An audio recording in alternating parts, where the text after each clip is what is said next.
this country. Mr. Speaker, even if we continue to train about 900 doctors or 1,000 doctors each year and assume we retain all of them, it would take Ghana closely 20 years to close this gap.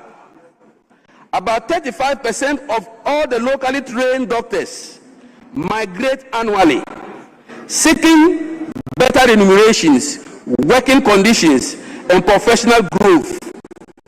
We are therefore losing a significant portion of the very workforce we invest in training.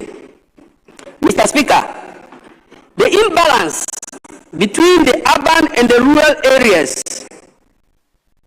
worsens with this crisis. Some urban facilities have relatively adequate staffing, but many rural districts, including Garu, operates with only 1 or 2 doctors serving a population of over 40,000 people.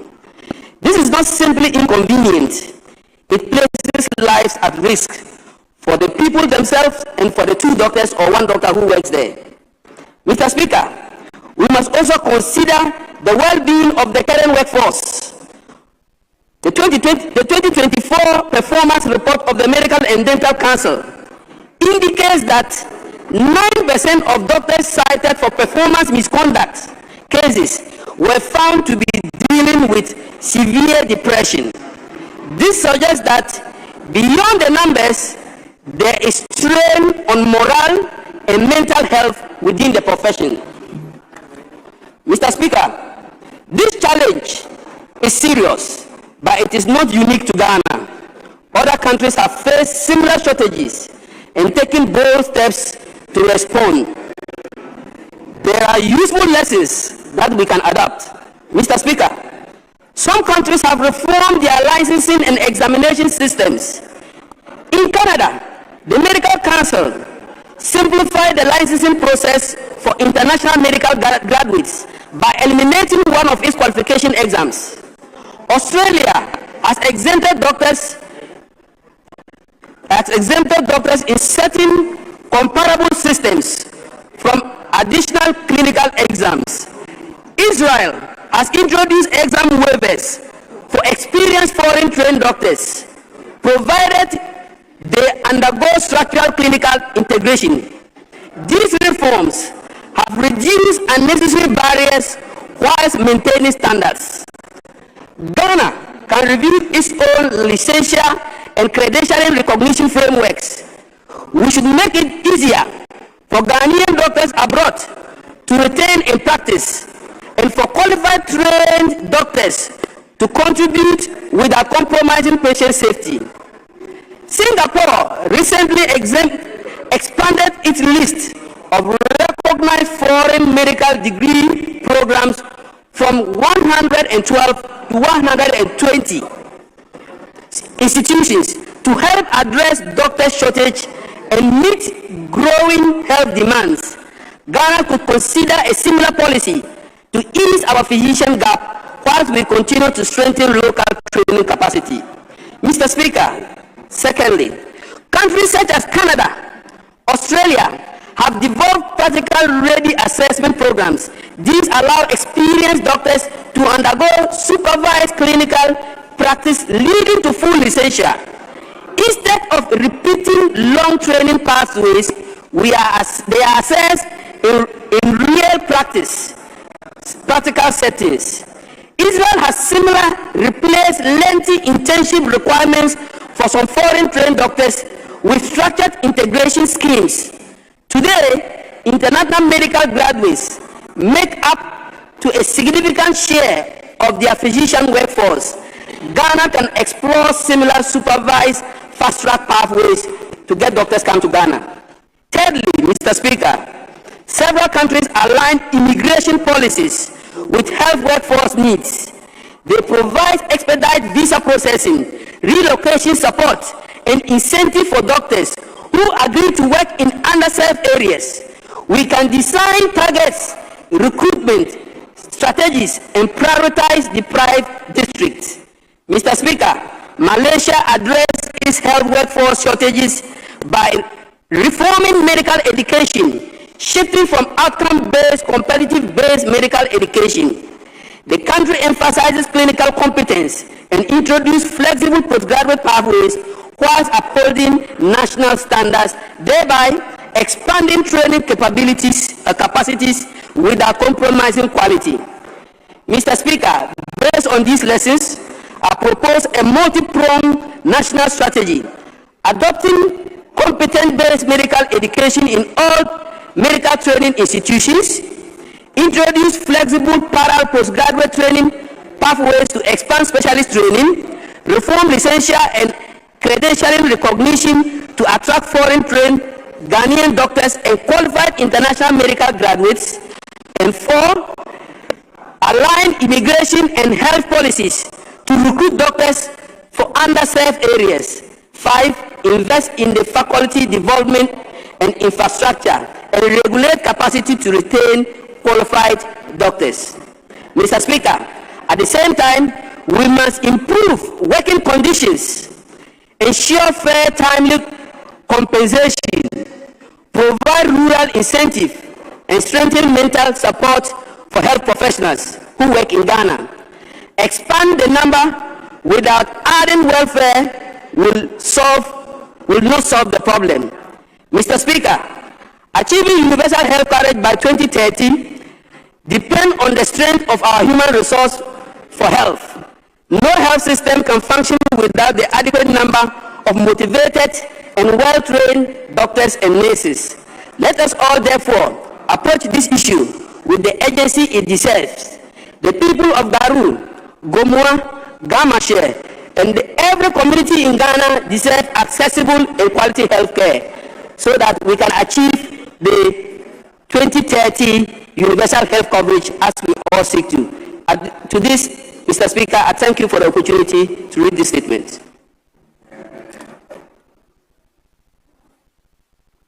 Members, that is the statement I believe made. I'll give the floor to Honorable Abojinapo.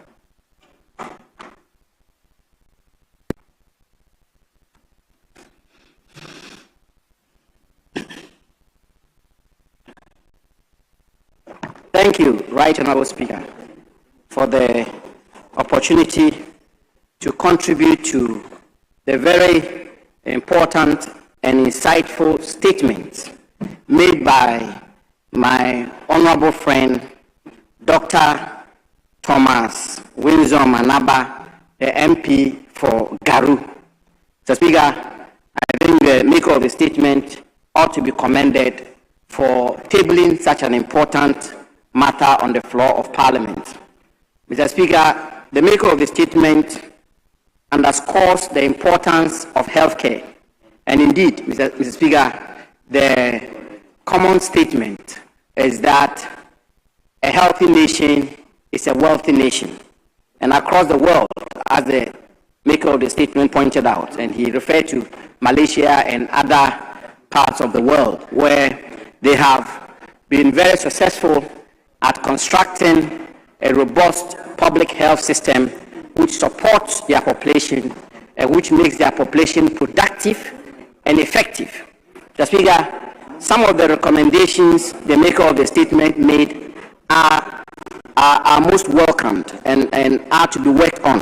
Mr. Speaker, there are one or two other contributions I believe will further enrich the recommendations the maker of the statement is put forward, and he talks about physicians and went into great detail in dissecting the sector into the segment of medical doctors, nurses, the shortfall we have, the numbers we need, the measures we ought to put in place to attract them, to retain them, and to avoid a situation where our healthcare professionals are posted to the right places of our country for them to be able to meet the healthcare needs of our compatriots. The Speaker, take for example the nursing field. Today, as we speak, Mr. Speaker, the statistics tells us that by October 2025, there were 13,500 nurses who have not been posted. 13,500 nurses who have not been posted. They've been trained. The country has spent money on training them. They are equipped. They are ready and willing to work. And yet, they've not been posted as at October 2025. As we speak, we do not have budgetary provision for recruiting these health care workers who are, as I say, are willing to work and who have been trained, and as we speak today are literally languishing in their homes and do not have postings. I think we need to pay attention to that and prioritize the recruitment of nurses across our country in order to augment the effectiveness of the healthcare system of our country. Let's begin again. The Upper West Regional Director of the Ghana Health Service had cause to indicate that as of December 2025, 80% of doctors who were posted to Upper West region of our country did not report to duty. Mr. Speaker, that is a major cause for concern. And indeed, Mr. Speaker, this is not peculiar to Upper West region. In my own home region of Savannah region, we have similar situations where doctors are posted and they do not report to duty. We need to interrogate the reasons for this, and indeed, it certainly will be a question of conditions of service and the nature of the environment they are posted to. All of these will have to be looked at. Mr. Speaker, again, today as we speak, nurses in the public service of our country, nurses who have been recruited, have not been paid salary for 14 months. If we are going to build a robust public health system for our country, these are matters we have to prioritize, where when nurses are recruited, they are paid. Not only do we have 13,500 nurses who have been trained, equipped, ready, and willing to work, not been recruited, but even those who have been recruited, 14,000 of them, a good number of them are working as we speak, and yet for 14 months they've been working and they've not been paid. Let me conclude. Let me conclude by saying that look, there is really, Mr. Speaker, a part of the national public health system of our country, which I believe the authorities ought to pay attention to. Mr. Speaker, and by that I refer to Agenda 111. And Agenda 111 is arguably the most revolutionary, the most audacious, the most expansive, and the most transformative intervention in the public health system of our country since independence. Mr. Speaker, what is Agenda 111? Mr. Speaker, I didn't know we had been time, so... Well, but the rules has been in existence for long that comment on a statement should not exceed 5 minutes. So, no, with all due respect, I beg you. We've since been going in accordance with the time. I'll give the floor to Honorable Dr. Nawani. To conclude. Honorable Dr. Nawani, you have the floor.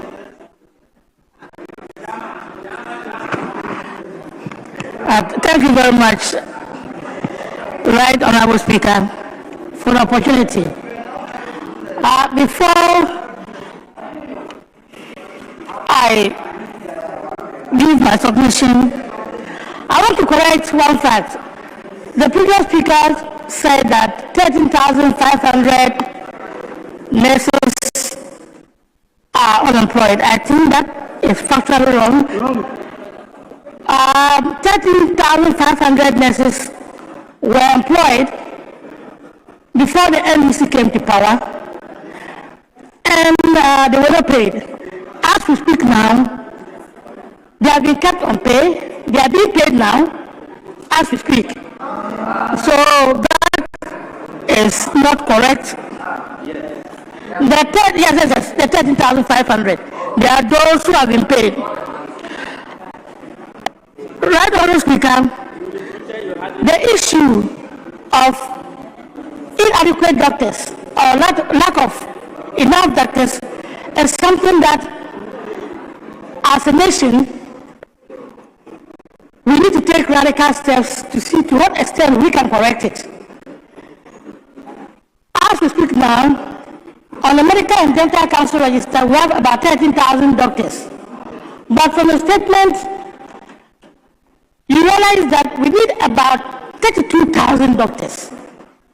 That is about almost getting to 300% of that number. And apart from that, even comes the what we call the distribution. The distribution is skewed towards the big towns, Accra and Kumasi, just taking about 70% of those few doctors. The remaining doctors are now supposed to go to the smaller towns. And so we have a situation where the doctor to patient ratio in Accra here is about 1 to 1,200, but when you take Oti region, for example, the ratio stands at 1 to 22,000. That is not good for a nation such as Ghana. Now, what can we do about it? And even as we speak, we have doctors who have not been employed. But what can we do about it? Currently, we need to increase the production of doctors. There are so many medical faculties. There are so many medical faculties that are springing up. And the problem is payment. So what I will recommend to the government is that instead of sponsoring people outside to go and do medicine, they should invest that amount of money to give scholarships to students to study those courses in Ghana here. A case is that of Entrance University. Entrance University has started a medical degree course, but the number that they admitted is just between 10 and 20 students, and that is too small. If the government can give scholarship to very brilliant students to choose these schools and allow more medical schools to be open, we can do it. It's something that we can do. It will increase the number of doctors.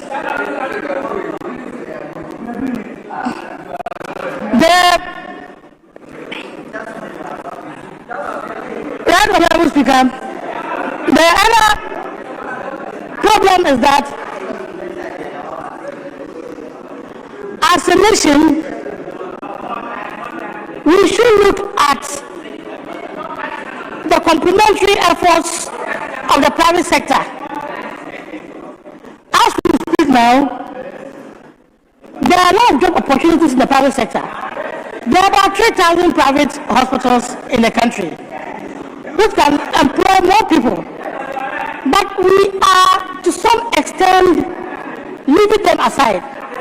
This unemployment we are talking about, if we look at the situation very, very well, if they could go to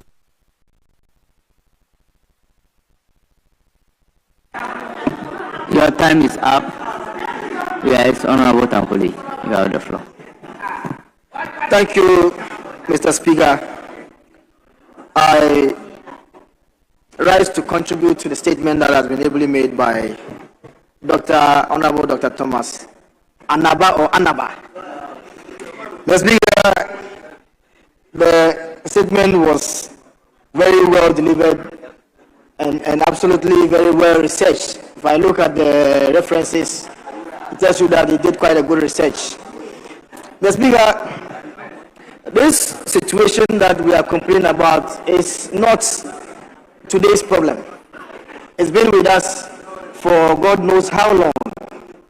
Mr. Speaker, this matter, I believe, if we come back next year, God willing, we shall be talking about it again, and we shall be doing so for the next 10 years. Mr. Speaker, we should be talking about solutions at this stage and not rehashing the problems that all of us know. Mr. Speaker, the issue about the number of medical professionals who have not been hired and are still waiting at home to be employed is even way more than 50,000. Yeah, it's more than 50,000 nurses, other professionals. We are not talking about only nurses. We are talking about other medical professionals. And it's way above 50,000. Some of them are sitting at home looking for opportunity to serve their nation, to serve us. Mr. Speaker, and that's where the point about Agenda 111 comes to bear. One of the most revolutionary initiatives ever since independence is the Agenda 111 initiative. Mr. Speaker, never has there been any audacious move to do. In fact, it's even Agenda 112. But at the time that we were doing Agenda 111, we hadn't even considered Karaga. In due course, Karaga was added, so it became 112. But Mr. Speaker, sadly, you move around the sites of these Agenda 111 facilities, and you find that some of them are already in reels. 60%, 70%, 40% at different stages of completion. As a speaker, they have been abandoned. How do we expand, healthcare facility, and then we abandon some of these construction sites? Mr. Speaker, one of the most difficult situations for the health sector is clearance. Clearance from the Ministry of Finance. And Mr. Speaker, that's the elephant in the room. And we must say it loud. The Minister for Finance has to give them clearance for them to be able to recruit. That's the kind of way. So we need to find ways to deal with this situation. And the solution is not far from us. The solution is right in front of us. We can use the 133 formula, isn't it? You understand? 24-hour economy formula. The nurses are at home, other health professionals at home, some will come for 6 hours, others will come for another 6 hours, and then we will be giving meaning to 24-hour economy. So, Mr. Speaker, let's bring to bear 133. The youth of Ghana need work. They are prepared, they are schooled, and they need work. Let's give them the opportunity. Mr. Speaker, let's not come here next year and come and lament and lament and lament. The solution is there. Expand health infrastructure and then give financial clearance by the Minister for Finance, and all these people will be working. And we won't come back and be talking about the same situation. Mr. Speaker, I thank you very much.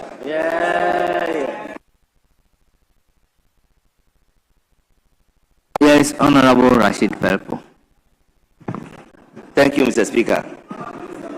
Mr. Speaker, I want to thank the maker of the statement for this very thoughtful statement he has made, because health is a critical issue and affects everybody.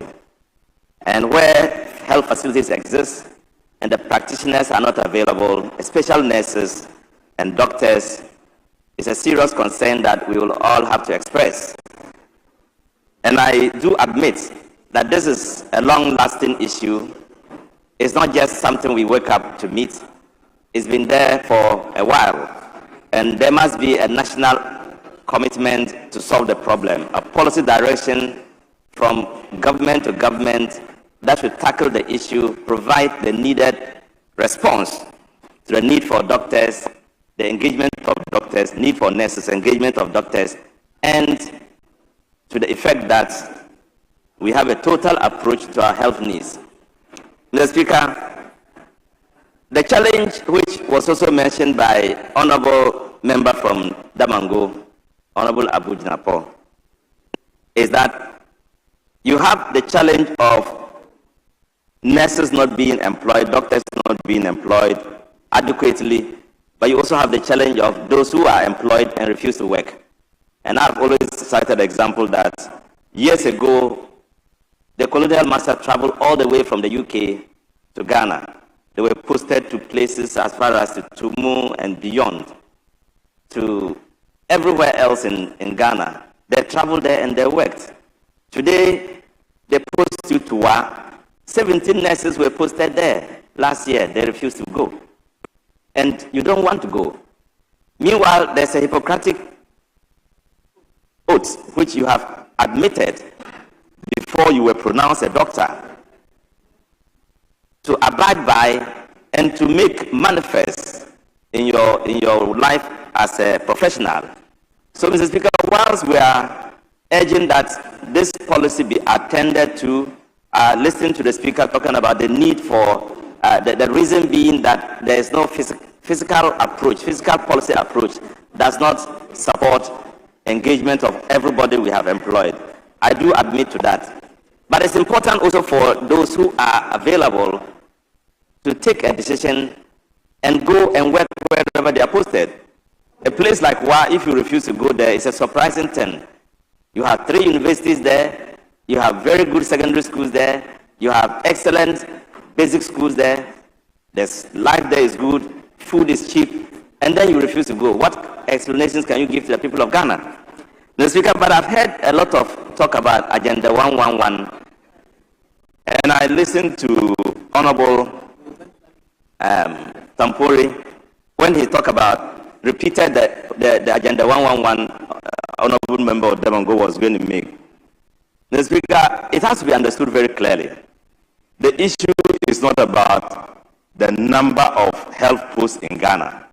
In fact, we have built several of them all over the country. In fact, that's the reason why the people are there, and and we are urging that they should be employed. We have lots of community health centers all throughout the country built by the NDC. We didn't even mention the concept, the chip compounds. They are all over. The issue is not about availability that we are talking about or that they are talking about. The issue is about the availability of the doctors and our commitment to pay them and get them employed.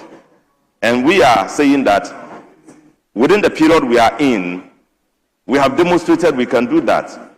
There was a leftover about 12,000 workers who were not paid, though employed. As soon as we came, we started paying them. So I was surprised when Honorable Jinapor said they are not being paid. There's an approval of the payment by the finance minister, and then along the line, payments are being made. Mr. Speaker, I also think that this issue must not be a political issue. We need to commit ourselves to it. And I believe that this statement will be an awakening call for us to have proper attention to it and deal with it comprehensively. Thank you, Mr. Speaker. Yes, leadership. Honourable members, we have 9 statements to take. Yes. And the practice that we have adopted is that when we take 2-2, then we come to leadership. We have 9 statements per the order paper. Speaker, I was respectfully going to seek your permission just to indulge us, to take just one more. Speaker, you can see that this statement is of a very important... is that the sense of the House? Yes. You won't allow it. No, I mean, I want to talk. No, honour members, let's bear. We have, every day we come and we talk about backlog of statements. Speaker, I complain about backlog of statements. And then, so what is the sense of the House? Speaker, that is okay. At least it is clear.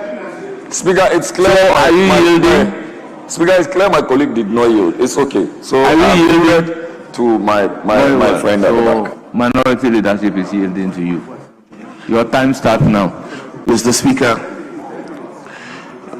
I commend the maker of the statement. Mr. Speaker, historically, our problem as a nation was brain drain in the health sector. Today, we are not complaining of brain drain.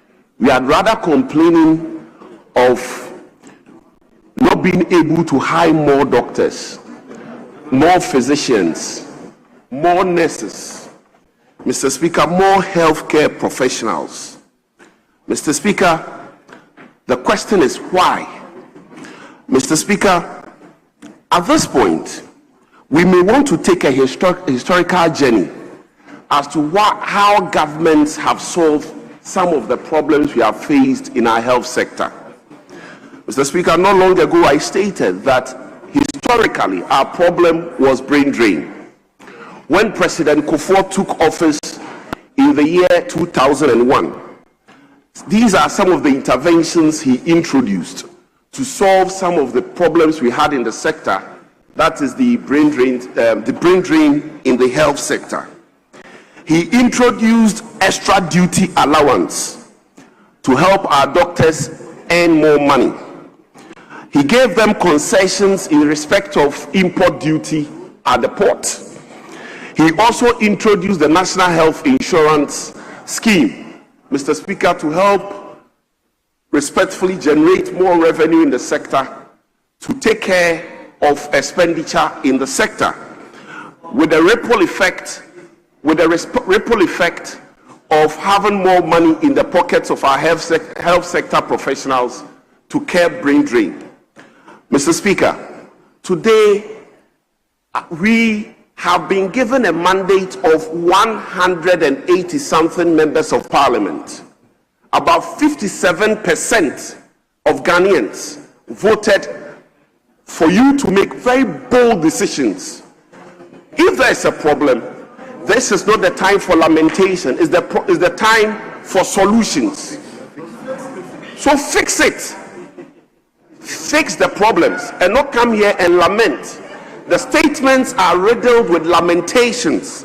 Mr. Speaker, you inherited Agenda 111. Continue with it. It was a brilliant initiative by the Nanado administration, Nanado Dankwa Dr. Bawumia administration. The implementation was with the taxpayers' money. Let's give value and meaning to the taxpayers' money. Fix it so that our physicians will have a place to work. Fix it. Mr. Speaker, in this year's budget, an amount of 100 million cedis was allocated to the Agenda 111 program.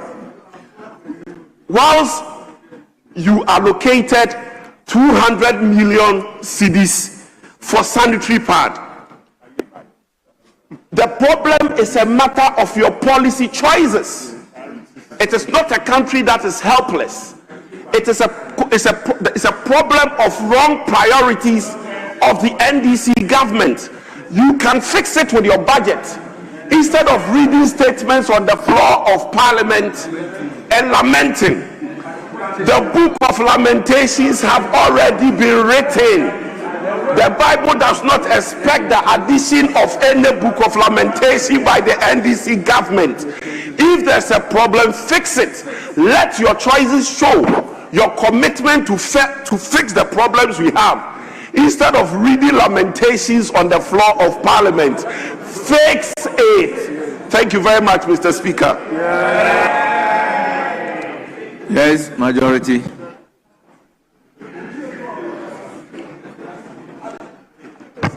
Yes, you are yielding to Dr.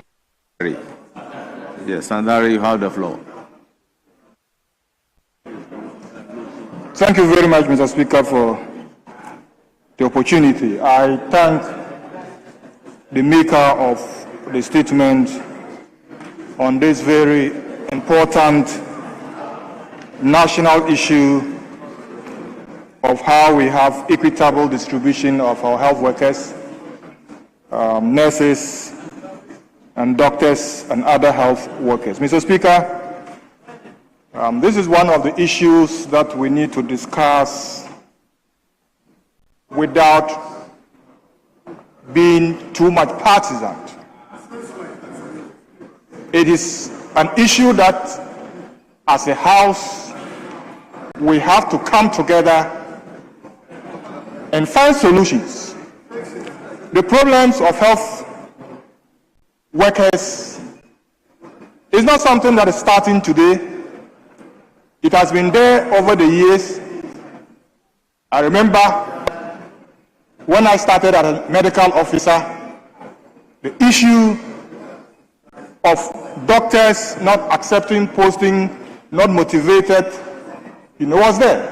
So it has been with us as an issue, and therefore we must come together to discuss the solutions. Mr. Speaker, in this country, the issue is not about trainings, it's not about postings, it's about, just like the maker of this statement said, ensuring equitable distribution of our doctors, nurses, and other health workers. Mr. Speaker, one of the contributors made an evidence of where in Accra the doctor to population ratio is about 1:1,000. And you get to a region like OT or my region and have a doctor to patient ratio being 1:22,000. So the question we ask is why? Why is it that doctors will want to remain in Accra and would not want to go to OT or go to the Upper West region or any other rural region? It has to do with motivation. Because the doctors who work in the cities make extra income, they have other opportunities. So what we need to do and discuss is ensure we put incentives in place so that the doctor posted to the Upper West region or posted to OT would have equal opportunities or fair opportunities like the one working in Accra. The doctors that were posted to Upper West, Upper East, who refused to go, it is because they look at it and they don't have motivational packages over there. Same applies to the nurses and other health workers. Sometimes, even before they are posted, they are already working in private health facilities. So if a doctor already after completing is working in a private facility in Accra and you post him to Upper West or Upper East, he compares working in that private facility and going to the rural area, what is in there for me? So we have to look at the distribution, the motivation, and also addressing the environmental factors. I mean, where the doctor or nurse is posted, do they have the needed equipment? Is the facility enabling so that this doctor or nurse can stay and work? And that is where all of us have responsibilities. As a member of parliament, you can look at what can I do on my individual capacity to ensure that a doctor or a nurse is comfortable, in your district. Mr. Speaker, to conclude, the issue is not about Agenda 111. So we should not introduce any Agenda 111 in this national issue. It is not about the health facilities.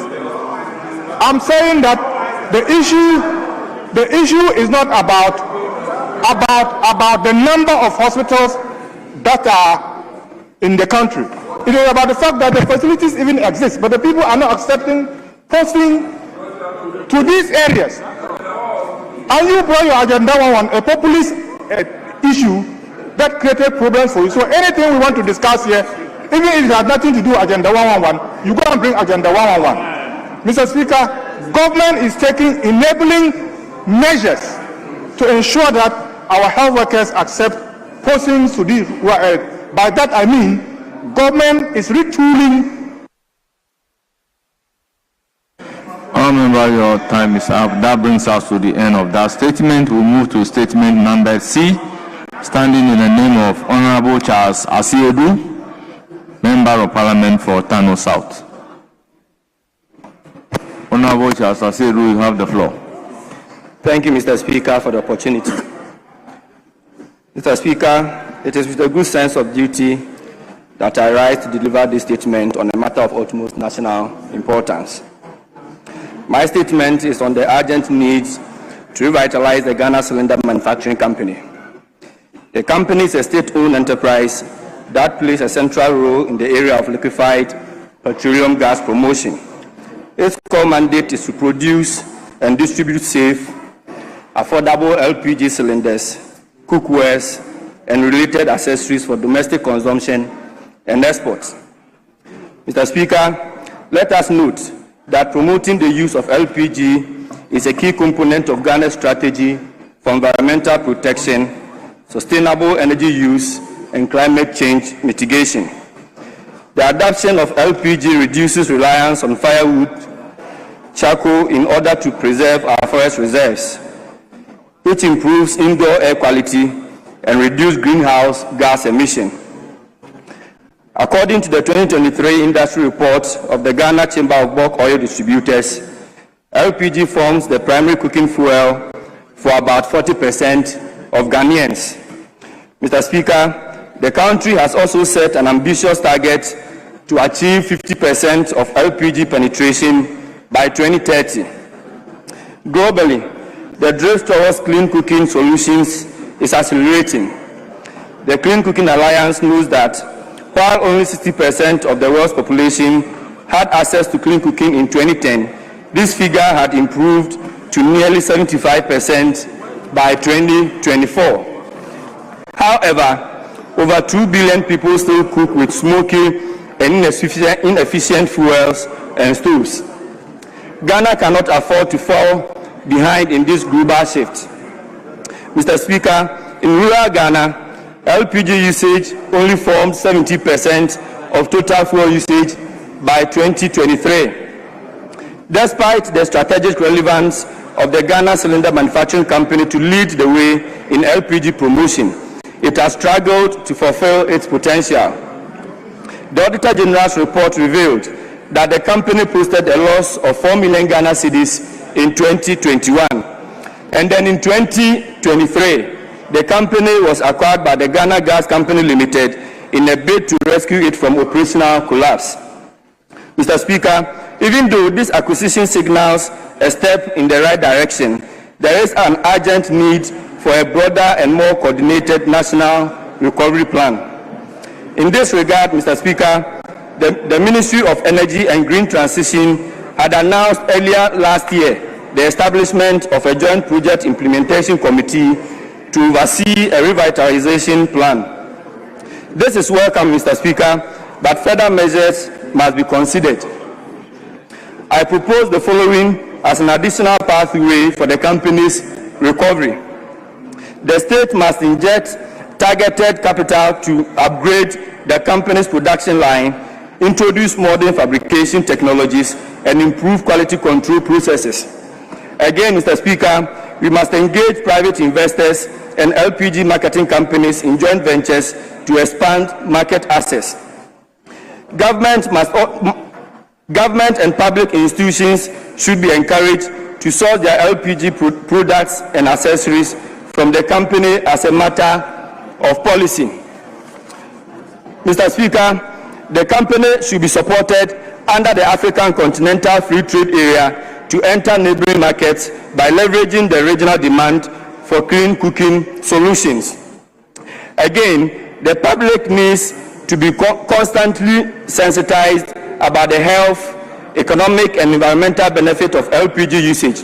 Mr. Speaker, let us remember that a stronger demand will sustain the operations of the company. And finally, Mr. Speaker, let us strengthen performance-based accountability mechanism within all state-owned enterprises, including the Ghana Cylinder Manufacturing Company, to ensure transparency and accountability. And to conclude, Mr. Speaker, the call to revitalize the Ghana Cylinder Manufacturing Company is not only about rescuing an ailing company.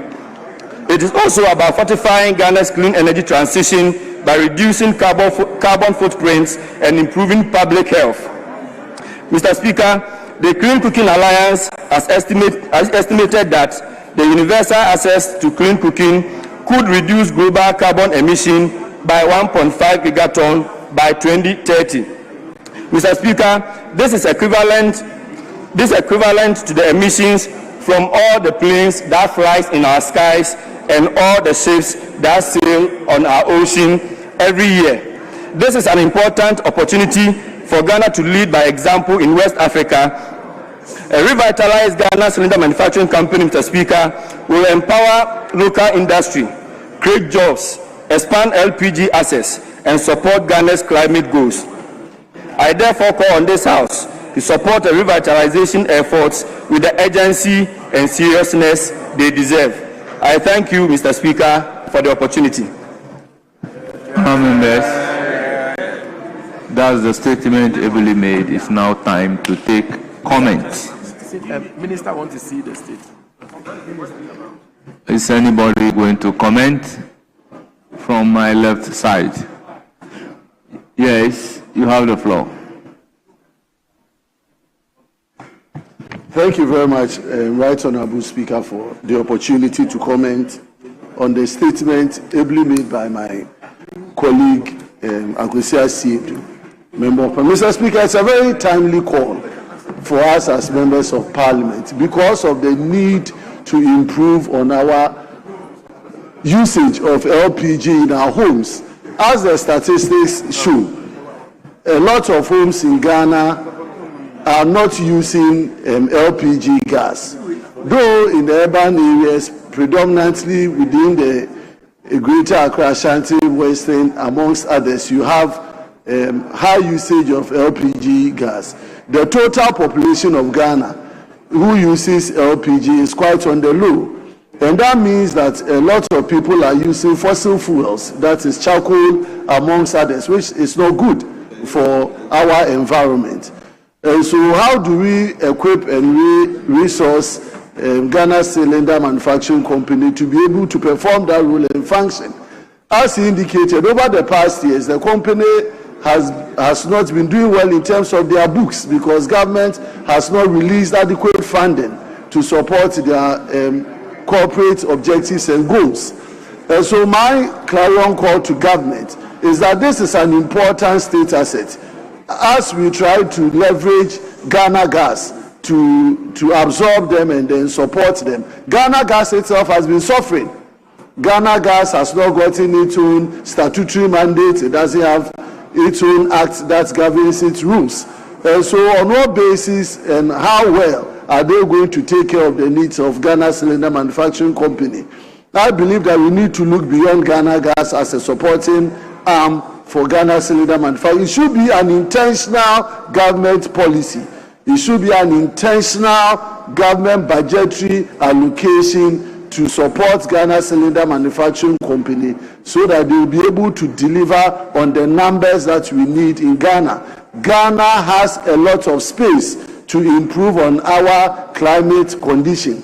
Ghana has a lot of space to improve the use of LPG gas as against the use of fossil fuels, charcoal, amongst others. The only way to mitigate that effect is to ensure that Ghana Cylinder Manufacturing Company is adequately supported, and we can support them with budgetary allocation. The Ministry of Finance should find the necessary money to support them.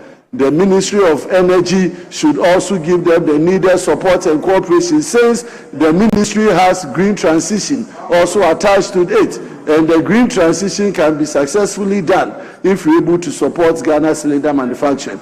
My call to Ghanaians, also the entire nation, is that we should all have a look at improving on the use of LPG. The rural communities, how do we ensure that we give them access to cylinders? Will government even subsidize the cylinders for them so that a lot more people will be attracted to use it in our homes? I think this is a bigger conversation that as a country we need to look up onto. And so, Mr. Speaker, without I want to thank the maker of the statement for bringing this important statement up. In fact, I will go to the extent of urging Mr. Speaker to refer this particular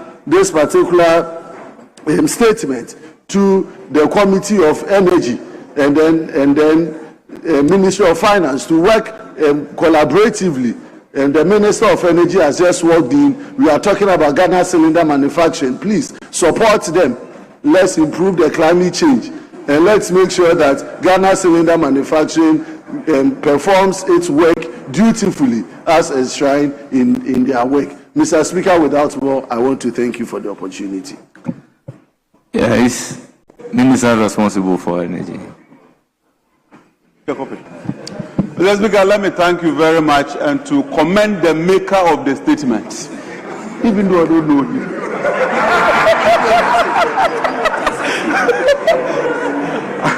And I can just ask that. There's only Honorable Charles Asiedu who will make this brilliant statement. Mr. Speaker, thank you very much. I must be honest, I just walked in and heard Ghana cylinder, and being my passion, I thought that I should seek permission from you to make some few remarks. That's all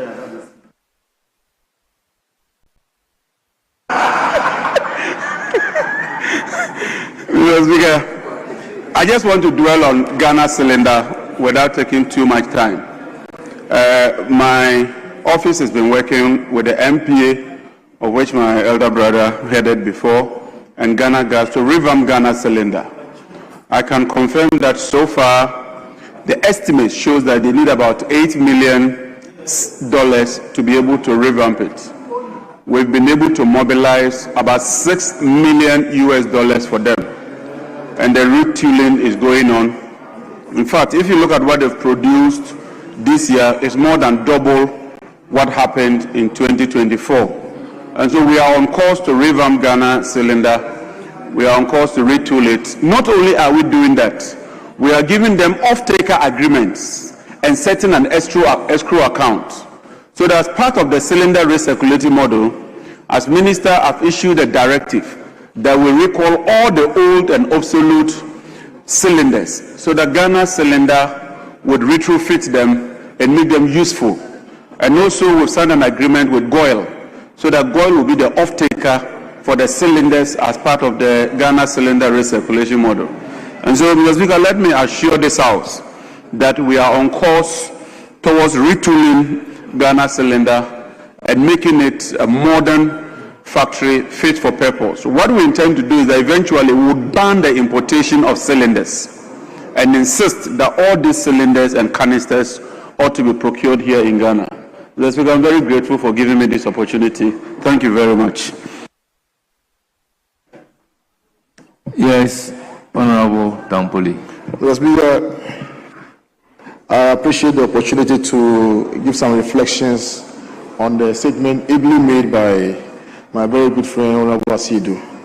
Mr. Speaker, I feel very compelled to, share some perspective on this subject matter, having regard to the fact that I was once the CEO of the regulator of the downstream petroleum industry, and then we did quite a lot of things to bring back, the Ghana Cylinder Manufacturing Company. Mr. Speaker, at some point, we had to even support them financially to be able to get them to take care of some of their recurrent expenditure. In fact, Mr. Speaker, the fulcrum around which the cylinder recirculation model of LPG distribution was built was around GCMC, so that they will be producing the cylinders. Mr. Speaker, at some point it became so obvious that they did not even have the capacity to produce the number of cylinders that we needed in the country, and we had to go on tours across the world to be able to get some partnership with GCMC so that they'll be able to get the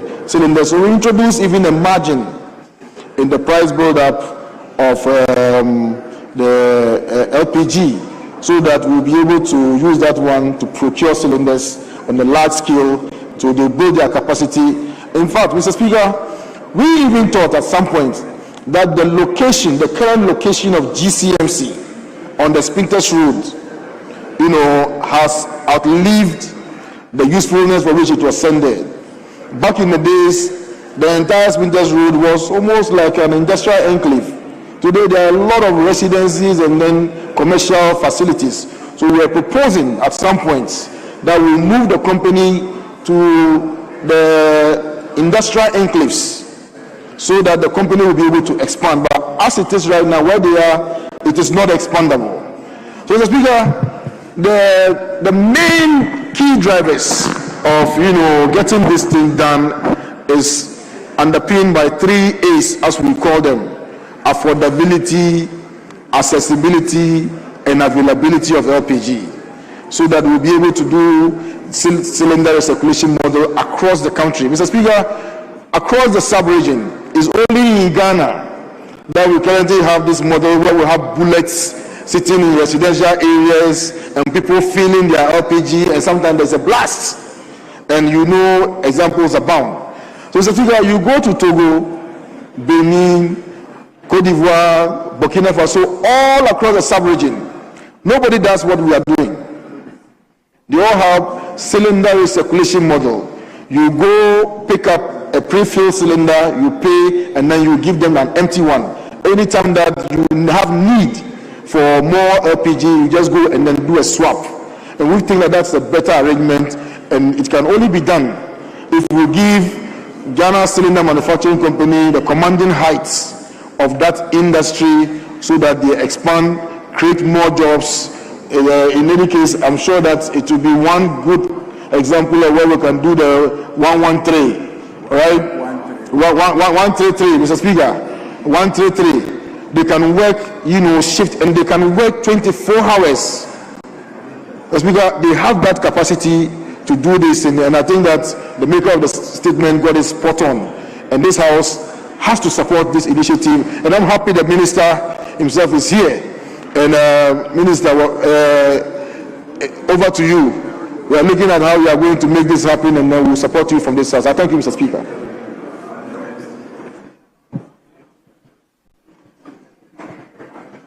Yes, minority leadership.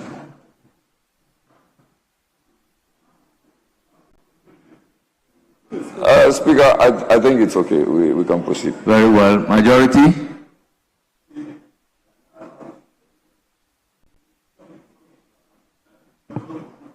Yes, that's the end of that statement. The next statement is D, standing in the name of Honorable Vincent Eko Asafua Otafu.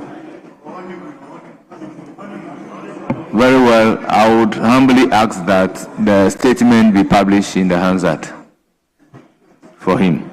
So the next statement is E, standing in the name of Mr. Sebastian Fred Day, Member of Parliament for Kwando.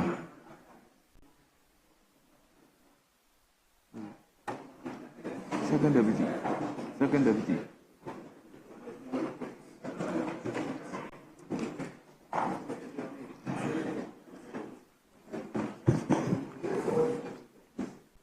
Thank you,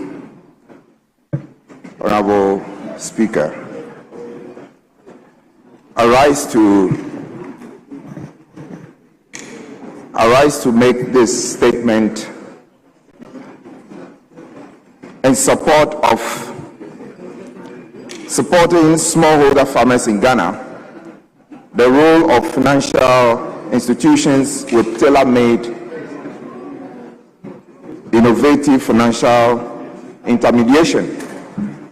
Mr. Speaker, I want to also use the opportunity to thank you so much for admitting this statement months back, and because of the lapse of time, I will abridge it and, with your leave, perhaps ask that the entire statement as submitted and admitted by your good self be published in the Hansard.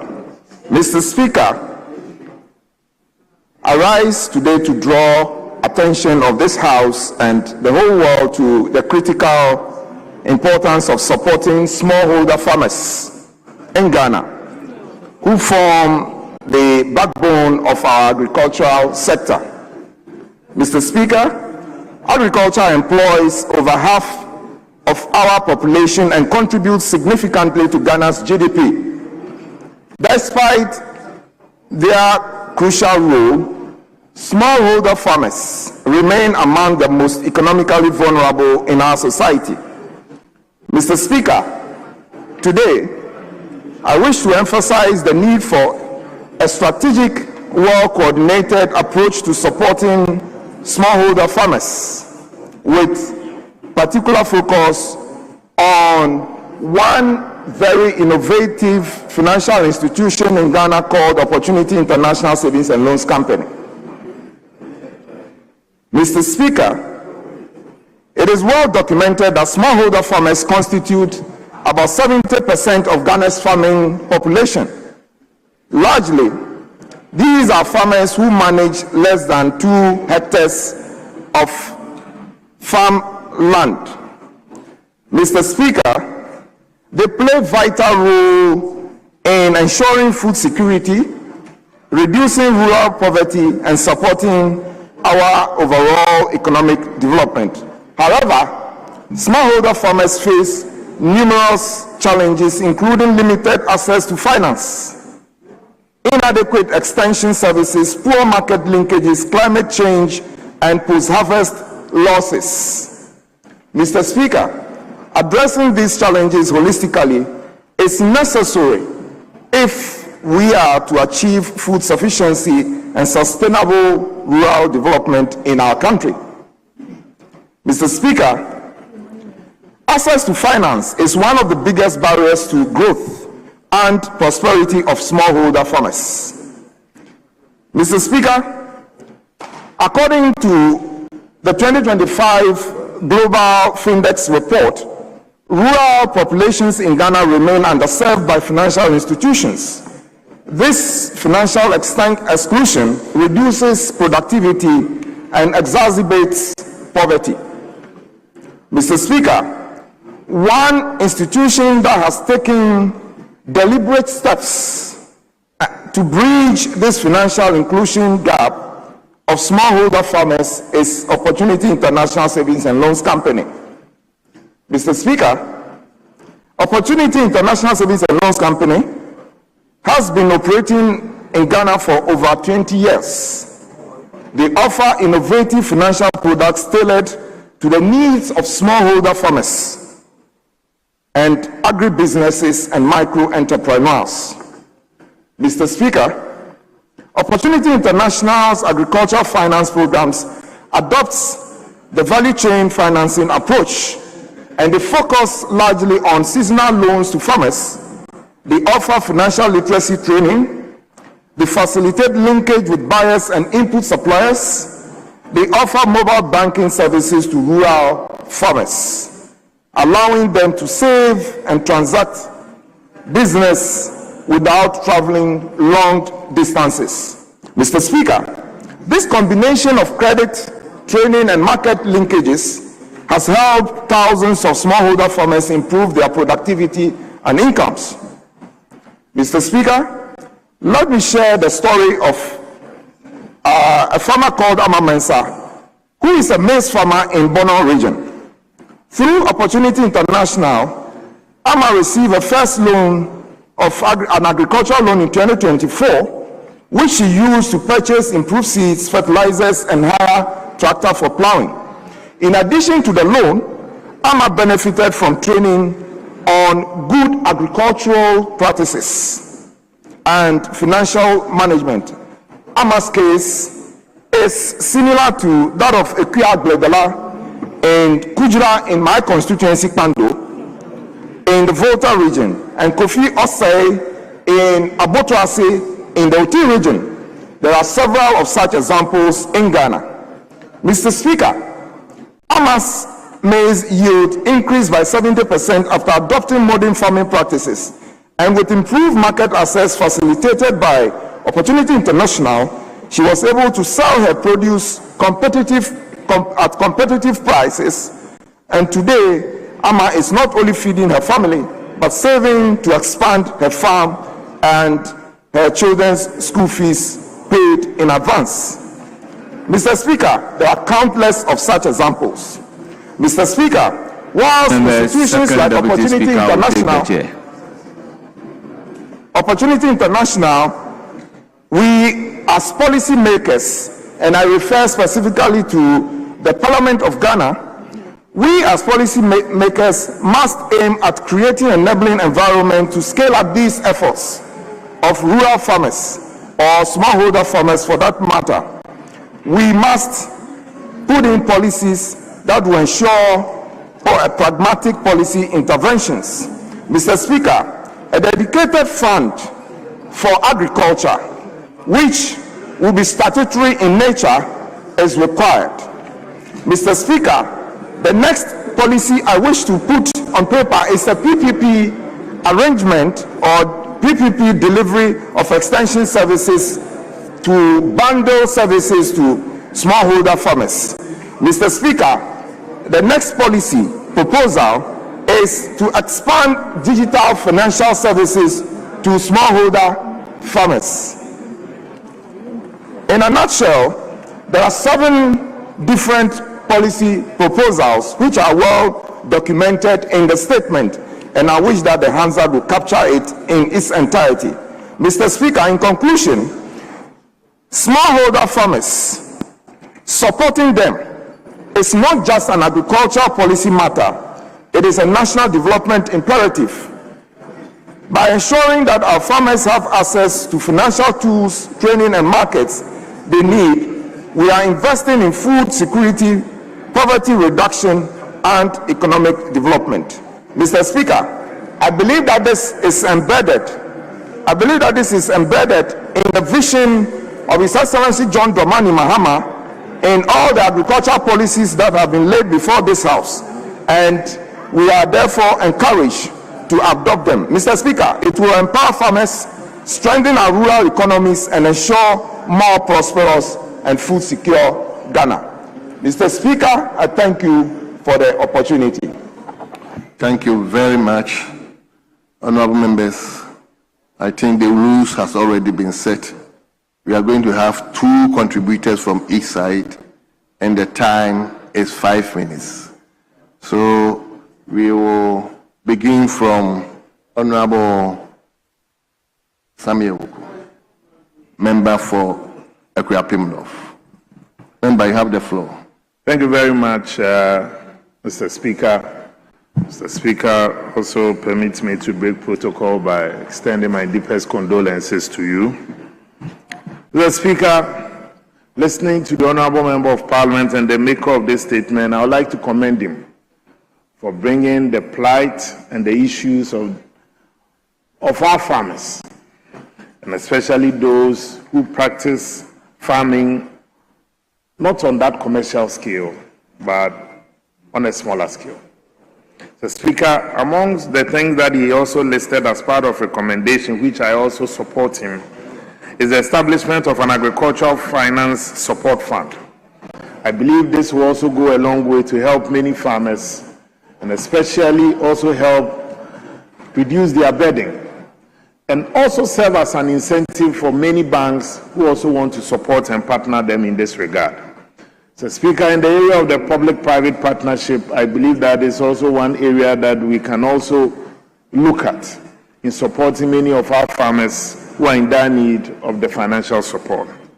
So, Speaker, while at this, we can also not gloss over and pretend that the role of government as a major player in the agricultural sector can be washed away. So, Speaker, it is a tragedy for a small-scale farmer or a farmer cultivating on a smaller scale to sweat, put in all the effort, and at the end of the day, the government will turn its back on the farmer. The Speaker, I'm bringing this issue as a matter of urgent concern that we have many of our farmers today who do not even find a way to even go into farming in the next planting season. You have that of your maize. After harvesting it, issues of even storage becomes a problem. The issue of cocoa is still fresh on our minds. Many of our farmers we are talking about are not even cultivating on 100-acre scale, 200 acres, some 20, 10, 5 acre. And if they can also have this major crop, and still government will not even buy from them or pay them, then it becomes a disincentive for some of these farmers to go into farming. Whilst you have cocoa issues to deal with, you also have that of rice. You have many of our small-scale farmers and many of our farmers in the rural communities who are keeping the nation going. 70% of what we do is coming from the farming, from the agricultural sector. What is the role of government in helping these farmers when they cultivate, when they go through all the hassle in putting food on our table? So it's important that as we also try to establish an agricultural fund, government must also play its critical role and not turn its back on these farmers. You talk about yam, you talk about rice, you talk about maize, you talk about cocoa. So there's something serious happening at the agricultural sector. But, Right Honorable Speaker, I believe that we also have to take a critical look at. Yes, we can have PPP, the private-public partnership. Yes, you can have a fund being set up. But the critical role of the government in ensuring that you provide these incentives for these farmers for them to also continue to hold us down as a nation. It cannot be rhetoric all the time. Mr. Speaker, it cannot also be lamentations all the time. Once we have a problem, we must fix it. I support the maker of this statement in this regard, and I believe that other members of Parliament will also contribute effectively to this statement. Thank you very much, Mr. Speaker. Thank you very much, my brother. Yes, Professor Yeah. Thank you, Mr. Speaker, for the opportunity to contribute to this very important subject under discussion, and to thank the maker of this statement for touching a very important and sensitive matter, which has to do with financing financing for smallholder farmers. Mr. Speaker, as the maker had it spot on, the chunk of the food we get from this country come from the smallholder farmer. The smallholder farmer plays critical role in providing food for the people of this country. Unfortunately, they go through a lot of difficulties. They have numerous challenges. And then financing is one of the critical challenges that the smallholder farmer faces. And so there's a need to find a way of addressing this critical matter, Mr. Speaker. Financing smallholder farmer has been a perennial problem. It's been long outstanding. There have been a lot of interventions to support smallholder farmer to be able to enhance farming. Unfortunately, a lot of these interventions have not been successful. And one of the critical challenges is the fact that the high interest rates that normally come with the loans makes it very difficult for the smallholder farmer to be unable to access the fund. The Speaker, I worked closely on a project, on a media project, which was supposed to commercialize smallholder farmers. But one of the difficulties that the project faced had to do with financing. They took the farmers through what we call the starter packs, which was very successful and very promising. But when it got to the time of providing financing loans for the farmers, it was a big problem, because we noticed that a lot of the farmers were running away because of the high interest rate. Mr. Speaker, there's a need to look at this particular issue and see how we are going to make financing accessible and affordable for the smallholder farmer. Mr. Speaker, it is important, in conclusion, Mr. Speaker, to ensure that we are able to address the following challenges in order to ensure that the smallholder farmer is able to stay in business and continue to feed us as a country. One of the challenges in commercializing a smallholder farmer is the fact that they have fragmented lands, so which makes it difficult for them to commercialize. And so there's a need for the Agric Ministry to see how can we put them into cooperative, and so that they can have their land together and they can do commercial farming, Mr. Speaker. The other important thing is the food glut.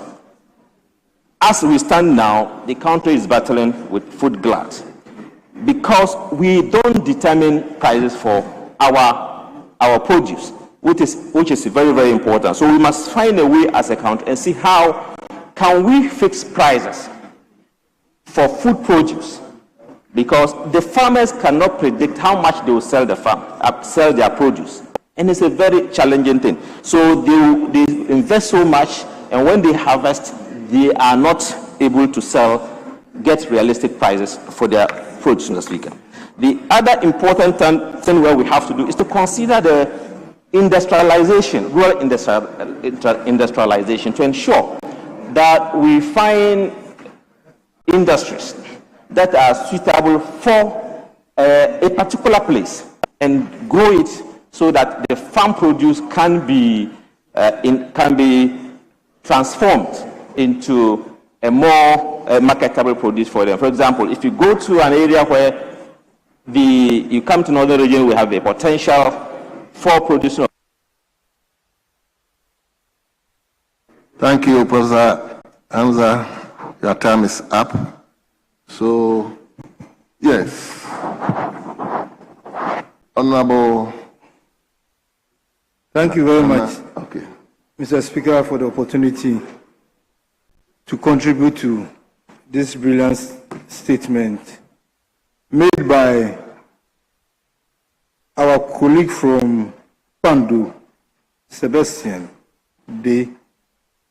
Mr. Speaker, this statement exposes a painful truth about our farmers, our smallholder farmers, and what they go through. Mr. Speaker, for decades as a country, we have played lip service to the support of our smallholder farmers, especially in financing. Mr. Speaker, our sisters like Kenya have been able to move on from not financing smallholder farmers to an era whereby smallholder farmers can access facilities within days, not weeks, but within days. They've been able to build a proper digital platform for the smallholder farmers. Mr. Speaker, if you may bear with me, the previous government started a digital project which would have been very solid for our smallholder farmers. But I know that when we come back, we'll be able to do that. Mr. Speaker, banks in this country should be able to develop products, tailor-made products that will help our smallholder farmers. I was intrigued to read from his statement that, with your kind permission, I may read. He said, Mr. Speaker, we cannot overlook the critical role of women and youth in agriculture. Women constitute the majority of smallholder farmers.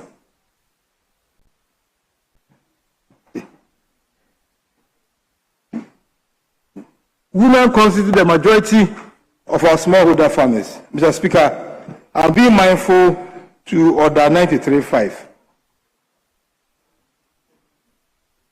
If women constitute the majority of our smallholder farmers, Mr. Speaker, I would advise that this statement should be taken with keen interest, in the sense that his own government told all of us that they are going to establish the Women's Development Bank within 6 months. If this bank had been established, our women would have access to facilities that will help our smallholder farmers.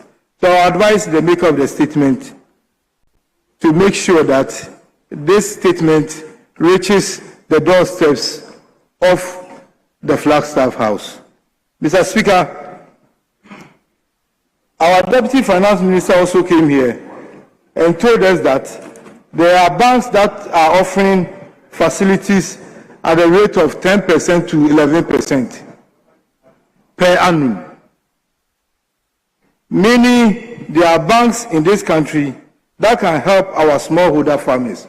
So I also entreat the maker of the statement to also make the statement available to our Deputy Finance Minister, so that our women will be able to see the the light of day. Thank you very much, Mr. Speaker, for the opportunity. Thank you very much. My brother, are you up on your feet? Okay, let's hear you.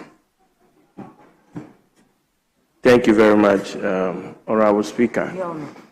I want to seize this opportunity to thank the maker of the statement and also bringing to fore some of these things that are plaguing our farmers, especially when he mentioned Opportunity International Savings and Loans.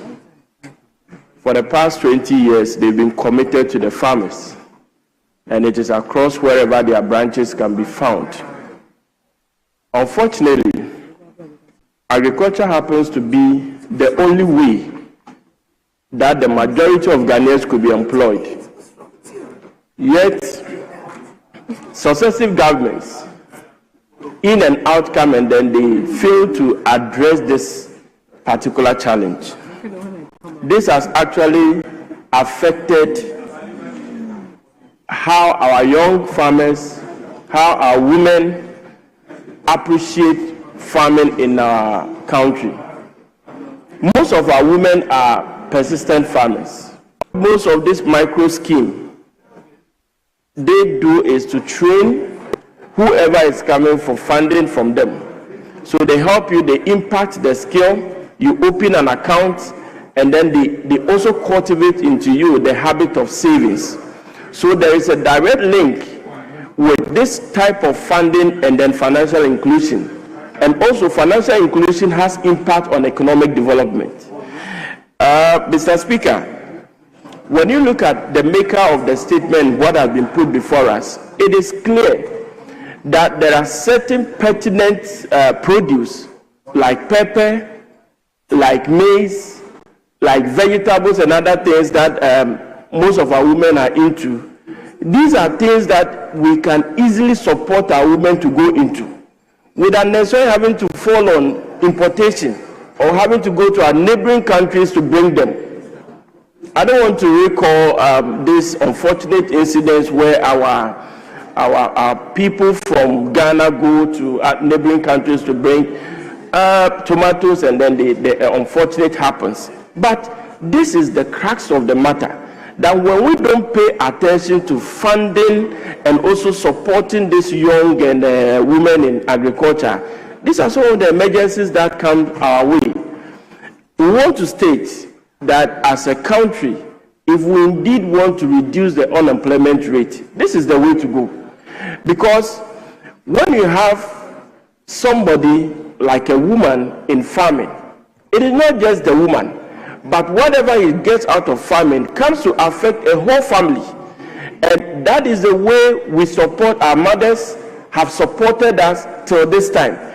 Anyone who comes from any agric environment or any farming environment, you see that women play a critical role in having to raise their families up with the menial salaries or menial sales they get from their farm produce. So helping them access credit is not just like the bank is trying to make it off them, but it's a way of bringing potential people to have a sustainable lifestyle. It is time that our rural banks, our microcredit facilities also turn attention to some of our communities and begin to support them. Sometimes, most of them even charge unrealistic interest rates. So it ends up that when you support the farmer, at the end of the day, the farmer is unable to pay, and then it becomes quite a delinquent and non-performing loan. We want to state that in as much as we are looking at this to support farmers, we should also look at practical ways of having to give credit to our women, having to finance our people so that they can pay back. When it comes to my constituency in Pro East, there are rural banks who are supporting pepper farmers. It is very good because they look at the climate condition and then they support you. So we should also factor the climate conditions that our farmers go through. Let us begin to support them with irrigational facilities so that even the whole year we can have this farming going on. We thank the maker of this statement. And Mr. Speaker, I believe this statement will not end up on our shelves. as always, but we'll put it into action, and then the ordinary Ghanaian is supported. Thank you very much. Thank you very much, honored members. 2 contributors have been exhausted. Leadership.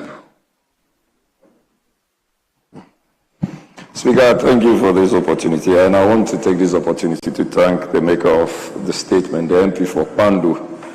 Speaker, I guess we look at what's happening in respect of small holder farms.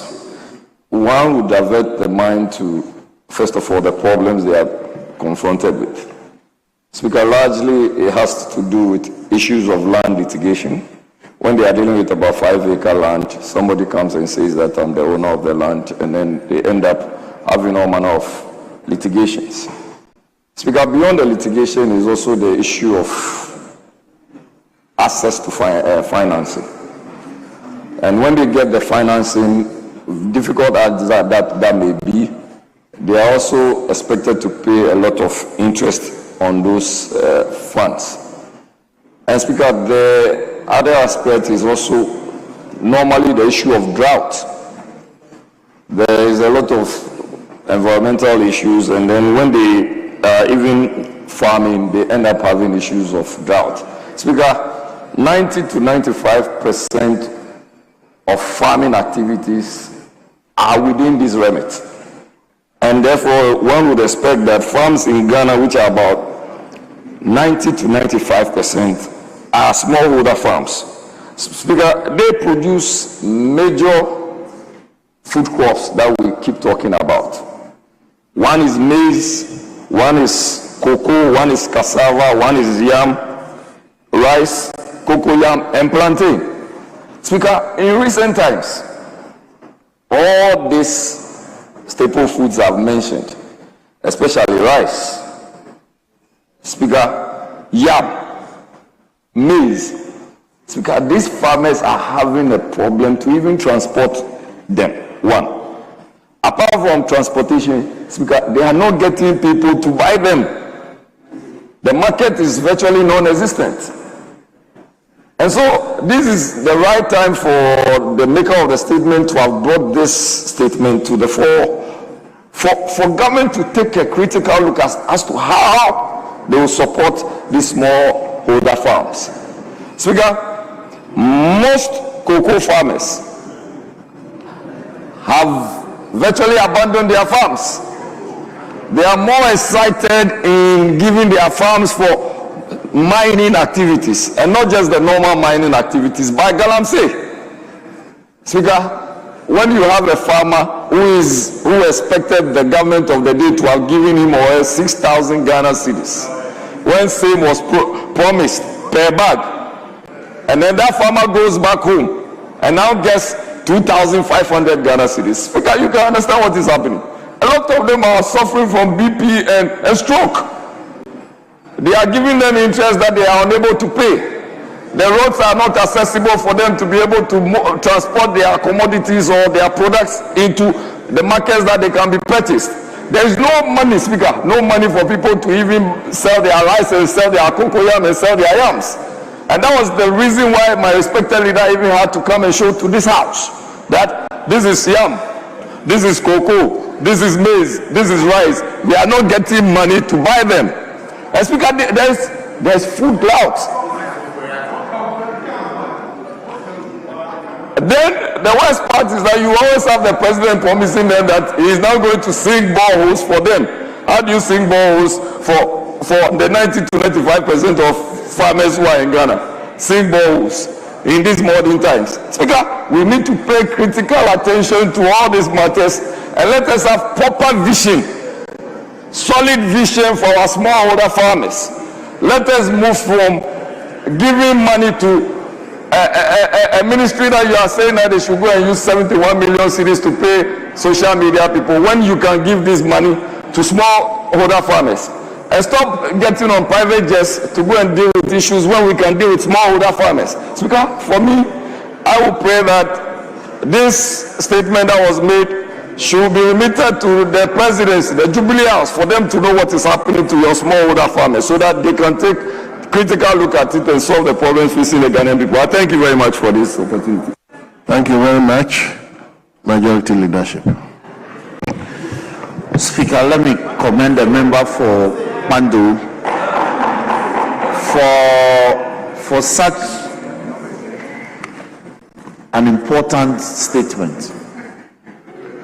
Speaker, if you travel from Dabala all the way to Angloga in the Volta region, and from Angloga all the way to Keta, you have nearly every household with a farm dotted along the lake front or the lagoon front. Speaker, if you travel from between Apam all the way to Cape Coast, you have families that have farms dotted along the highway. Speaker, if you travel from Impraiso through Tafo, through Asaka to Tafo to Echi, in the Kwau area, you have families that have farms dotted along the highway. As for the entire Afram Plains region, that is the breadbasket of the nation. Speaker, when you are in the air and you are about to land at the Tamale airport, the entire Tamale metropolis is surrounded by farmlands. Speaker, there is practically farming going on everywhere. So the focus of the statement is for us as a people to fashion a deliberate policy to be able to support the smaller farm holders. But how do we do it, Mr. Speaker? We have introduced policies like youth in agriculture. But how do we mobilize the youth to participate in agriculture for production, for feeding, and for industry? Speaker, in addition to the proposals contained in the statement, I believe that as a people, we should be able to have block farming. It simply means that we should farm in lots. What does it mean?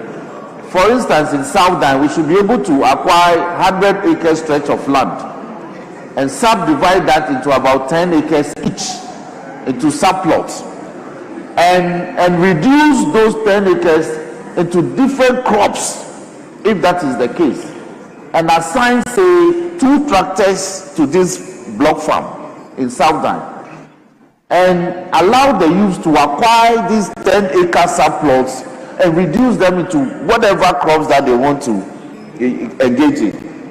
Speaker, by this, if all the 261 districts can have at least a minimum of 100 acres of farmland turned into a block farm, that will amount to having in excess of 2,610 acres of land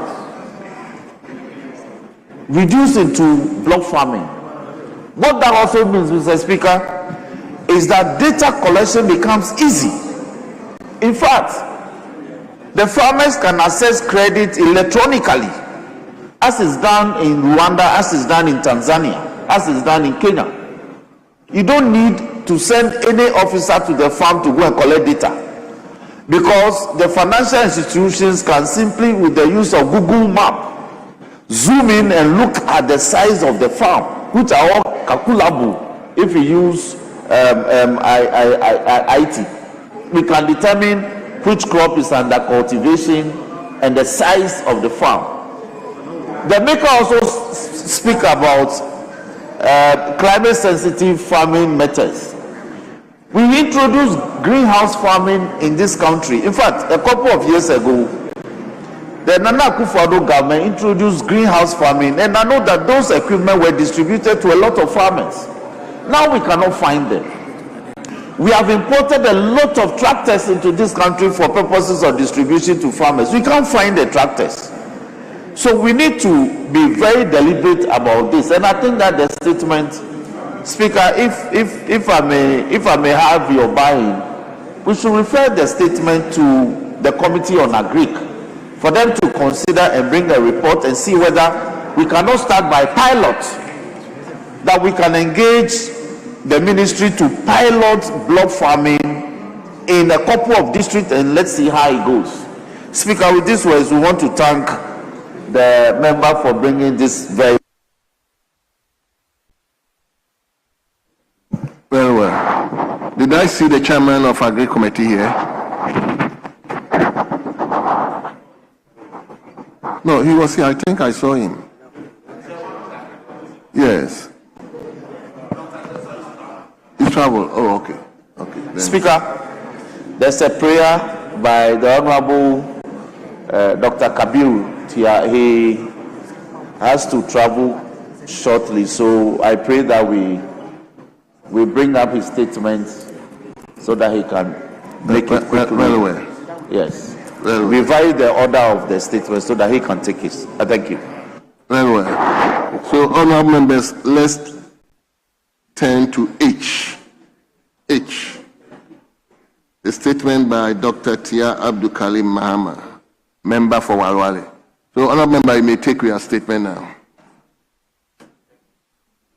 Mr. Speaker, I want to thank leadership and your good self for this honor, and to thank my colleagues, more especially Adam Agbana and then Emmanuel Tobin, for yielding and ceding to me to make this statement. Mr. Speaker, I rise to make this statement on the decline of youth financing from the District Assembly Common Fund to the National Youth Authority and the Youth Employment Agency.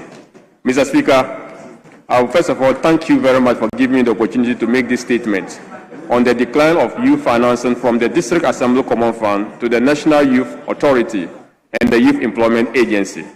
The development of youth is the foundation of every nation that aims to strengthen its overall progress. This is both recognized in the National Youth Policy 2022-2023, 32, and the Sustainable Development Goals, SDGs. The National Volunteer Report, into brackets, VNR, of 2025 specifically emphasized SDG targets 8.5, thus achieving full and productive employment and decent work for all, including young people and persons with disability, and SDG target 8.6, substantially reducing the proportion of youth not in employment, education, and or training. However, these targets are being undermined by inadequate and inconsistent financing for youth programs. Mr. Speaker, the youth continue to face significant barriers such as limited entrepreneurial support, funding, vocational and technical skills training, leaving them either unemployed or vulnerable employed.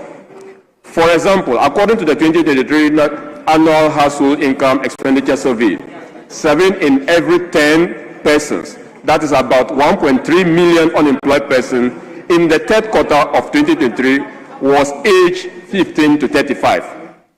Of those who were even said to be employed, Mr. Speaker, estimated to be around 3.1 million youth were said to be vulnerable employment.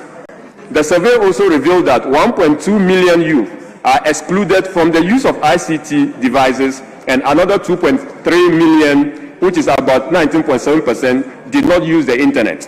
Mr. Speaker, in response to the need for a more structured and sustainable framework, this House passed the National Employment Agency Act, Act 887, 2015, and the National Youth Authority Act, Act 3939, 2016.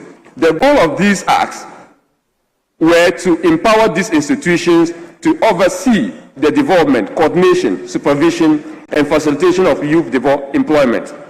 Importantly, Mr. Speaker, both acts made explicit provision to ensure sustainable financing of these agencies. Specifically, Section 17.3 of the Act 939 and Section 23C of Act 887 mandates that 5% of the District Assembly Common Fund be allocated to the National Youth Authority and 10% to the YA annually, subject to the formula approved by Parliament under Article 252 of the Constitution. Mr. Speaker, this was to generate predictable and adequate funding to enable these institutions to perform their mandate effectively. Mr. Speaker, the current government has outlined a roadmap to operationalize its youth development and employment strategy as outlined in the NDC manifesto for 2024, primarily through the establishment of its first ever new Ministry for Youth Development and Empowerment. This is also to build on key intervention and previous government through youth entrepreneurship and skill development with the intervention of various governments with the National Apprenticeship Program and Ejumawura Initiative. These youth-based initiatives are driven by institutions such as the NYA, YEA, and the National Entrepreneurship and Innovation Program, NEP. According to the NYA, an amount of 400 million has been received through the District Assembly Common Fund since 2017. Of this amount, 79% has been spent on youth-related infrastructure development across the country, including youth resource centers, youth leadership skills training institutes, assorted facilities, regional and district directories, and national office complex. About 17% has been spent on programs and operation, while the remaining 4% was spent on goods and services and general administration over the past 9 years. Demonstrable, Mr. Speaker, the NYA has effectively utilized the resources to empower the youth and create an enabling environment for effective and meaningful youth engagement in the country. Regrettably, Mr. Speaker, the trend in recent years paints a disturbing picture. It is interesting to note that between 2017 and 2019, compliance with the statutory funding requirement was largely achieved. However, from 2020 onwards, there has been consistent decline. Available data indicates that between 2020 and 2024, the average annual release from the District Assembly Common Fund to the NYA stood at only 2.8%, Mr. Speaker, while the YEA received about 5.8%, which is far below their statutory allocation of 5 and 10% respectively. Even more concerning, Mr. Speaker, is that in the first quarter of 2025, both agencies have received just 0.6% of their expected allocation. Mr. Speaker, reports from the Youth Employment for Life, YEF Ghana, a youth-based or youth-focused civil organization based in the northern region, through his Follow the Money campaign between 2017 and 2025, support this worrying revelation of inconsistency in District Assembly Common Fund disbursement to the NYA and the YEA. This downward trajectory, Mr. Speaker, is not merely a statistical issue. It has real implications for the lives of the millions of young Ghanaians who depend on this institution for training, employment, and the empowerment opportunities. The decline undermines the very essence of our collective vision for inclusive and sustainable development. It also weakens the institutional capacity of the NYA and the YEA to deliver on their respective mandates. Mr. Speaker, the youth of Ghana remain our most valuable national asset. If properly supported, we can become the engine of innovation, productivity, and leadership that will propel Ghana towards middle-income prosperity and beyond. However, to unlock this potential, government must prioritize and protect youth financing, especially through consistent and timely disbursement of national District Assembly Common Fund allocation as prescribed by law. Mr. Speaker, this government came to office with a vision of resetting the nation and restoring economic stability. In that spirit, I appeal earnestly to the Minister of Finance and the District Assembly Common Fund Secretariat to take immediate steps to ensure statutory funds due to the NYA and the YEA are released fully and promptly. Delays and shortfalls in the releases only serve to erode public confidence in our youth policies and derail the progress we collectively seek. Mr. Speaker, given this worrying decline and non-compliance of this statutory allocation in the past years, I will urge the responsible institution, that is the District Assembly Common Fund, the YEA, the NYA, the Ministry of Youth and Development and Empowerment, engage with Parliamentary Select Committee on Youth and Sports to take a second look at the decline in compliance issue and to immediately take steps to find redress rate. Such engagement should aim to build the cause of non-compliance and proposed remedial measures, including ensuring strict adherence in the 2026 national budget. For unfortunately, this has elapsed, but going into the future in 2027, Mr. Speaker. In conclusion, I firmly believe that any investment that improves the well-being and productivity of our youth is an investment into the future. It is therefore imperative that we restore full compliance with the provision of Act 887 and Act 939 to safeguard the sustainability of our youth development architecture. Mr. Speaker, thank you very much for the opportunity. Thank you very much. The same rules apply to from each side. Nobody is speaking more than 5 minutes. Honorable Dr. Sasu, member for Medina. Thank you very much, Right Honorable Speaker. Mr. Speaker, I want to thank the maker of the statement for such a well-researched statement. The 2-2 includes leadership.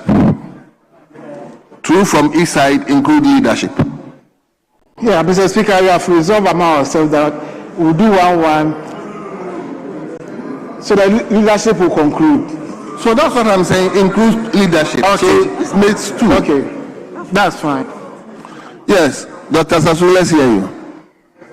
Thank you very much, Honorable Speaker. Mr. Speaker, I want to thank the maker of the statement for such a well-researched statement, particularly the one bordering on the young people of our country. Mr. Speaker, the statement is so critical because we know of the issues of youth unemployment and we know the core mandate of the YEA and the National Youth Authority. Mr. Speaker, indeed, if we can change our narrative as a people, we must begin to prepare young people to become entrepreneurial. And it is the YEA and the National Youth Authority that has the mandate or the core mandate to prepare our young people to become entrepreneurial. Mr. Speaker, one of the reasons why there is so much brouhaha in town today is the fact that you have a number of young people who are looking for government jobs which are not available.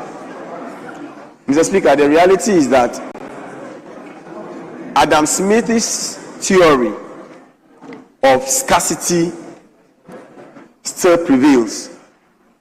The resources available to us as a nation cannot satisfy all the needs we have as a people. There is no way the spaces available can support the total number of young people looking for jobs. And the only way as a people we can begin to make progress is when we prepare these young people to invest in themselves, technical, vocational, and some form of entrepreneurship. Mr. Speaker, and that is the core mandate of the YEA. And that is why I support the maker of the statement that we must, as part of the reset agenda, reset the funding to these agencies. And I can assure the maker of the statement that His Excellency John Dramani Mahama is a man of integrity and definitely will take this call in good faith. And we can see some serious funding to the YEA so that it can carry out its core mandate to secure the future of our young people in Ghana. Thank you, Mr. Speaker, for the opportunity to support the statement. Very well. Yes. Honorable Asafoye.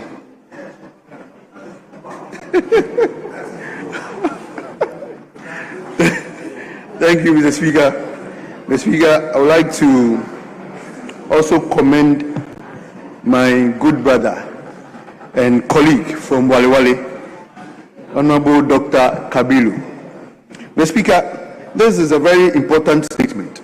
And for me, the figures and the details he has put across is mind-boggling. Mr. Speaker, the number of unemployed youth we have, 1 or 7 out of every 10 persons you meet are unemployed. and the efforts that successive governments have tried to make, particularly in financing or finding a lasting solution to this youth unemployment program. Mr. Speaker, my point or major focus of the contribution will be about efforts or activities of successive governments that largely has an intention of creating jobs but end up not creating the jobs we are looking out for. Mr. Speaker, not quite long ago, the current president, who was president in 2012 to 2016, Mr. Speaker, came out with a lot of initiatives with the intention of creating jobs for the youth. Mr. Speaker, he came out with youth in beads making. Mr. Speaker, youth in bicycle riding, youth in film making. Mr. Speaker, youth in potholes patching. Mr. Speaker, these are programs, initiatives that we commit a lot of money into, and at the end of the day ended up in sham. Mr. Speaker, Muslims in piggery and all that. Mr. Speaker, this was a result of how come Ghanaians were ended up in lawsuits about corruption.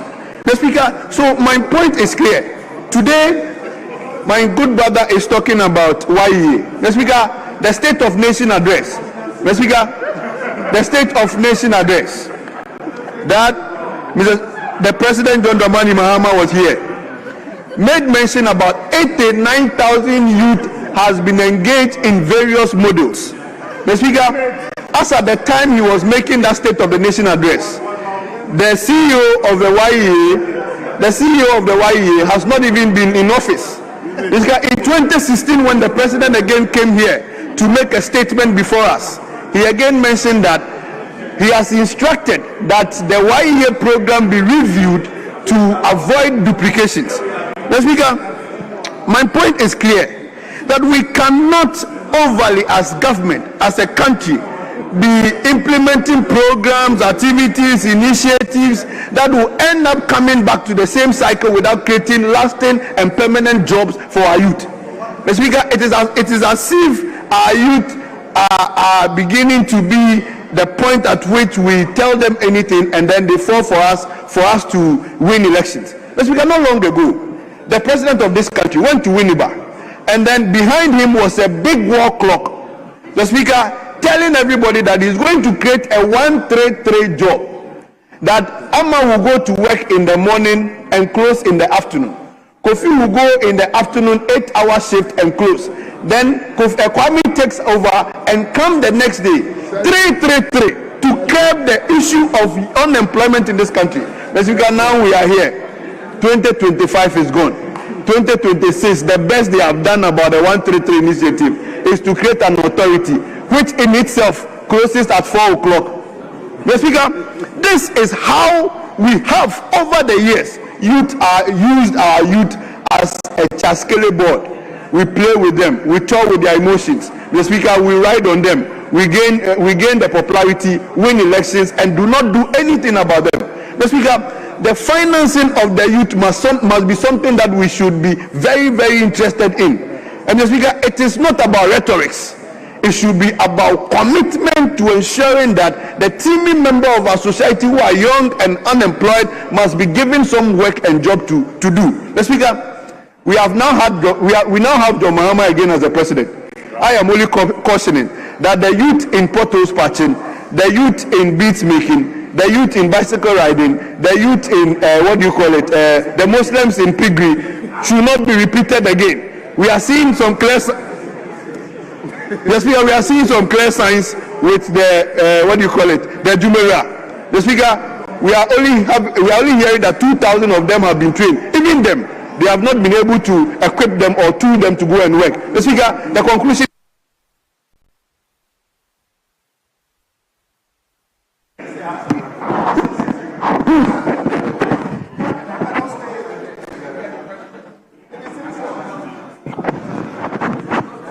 Mr. Speaker, come and hold on. Let him come to leadership. Let your leader address it.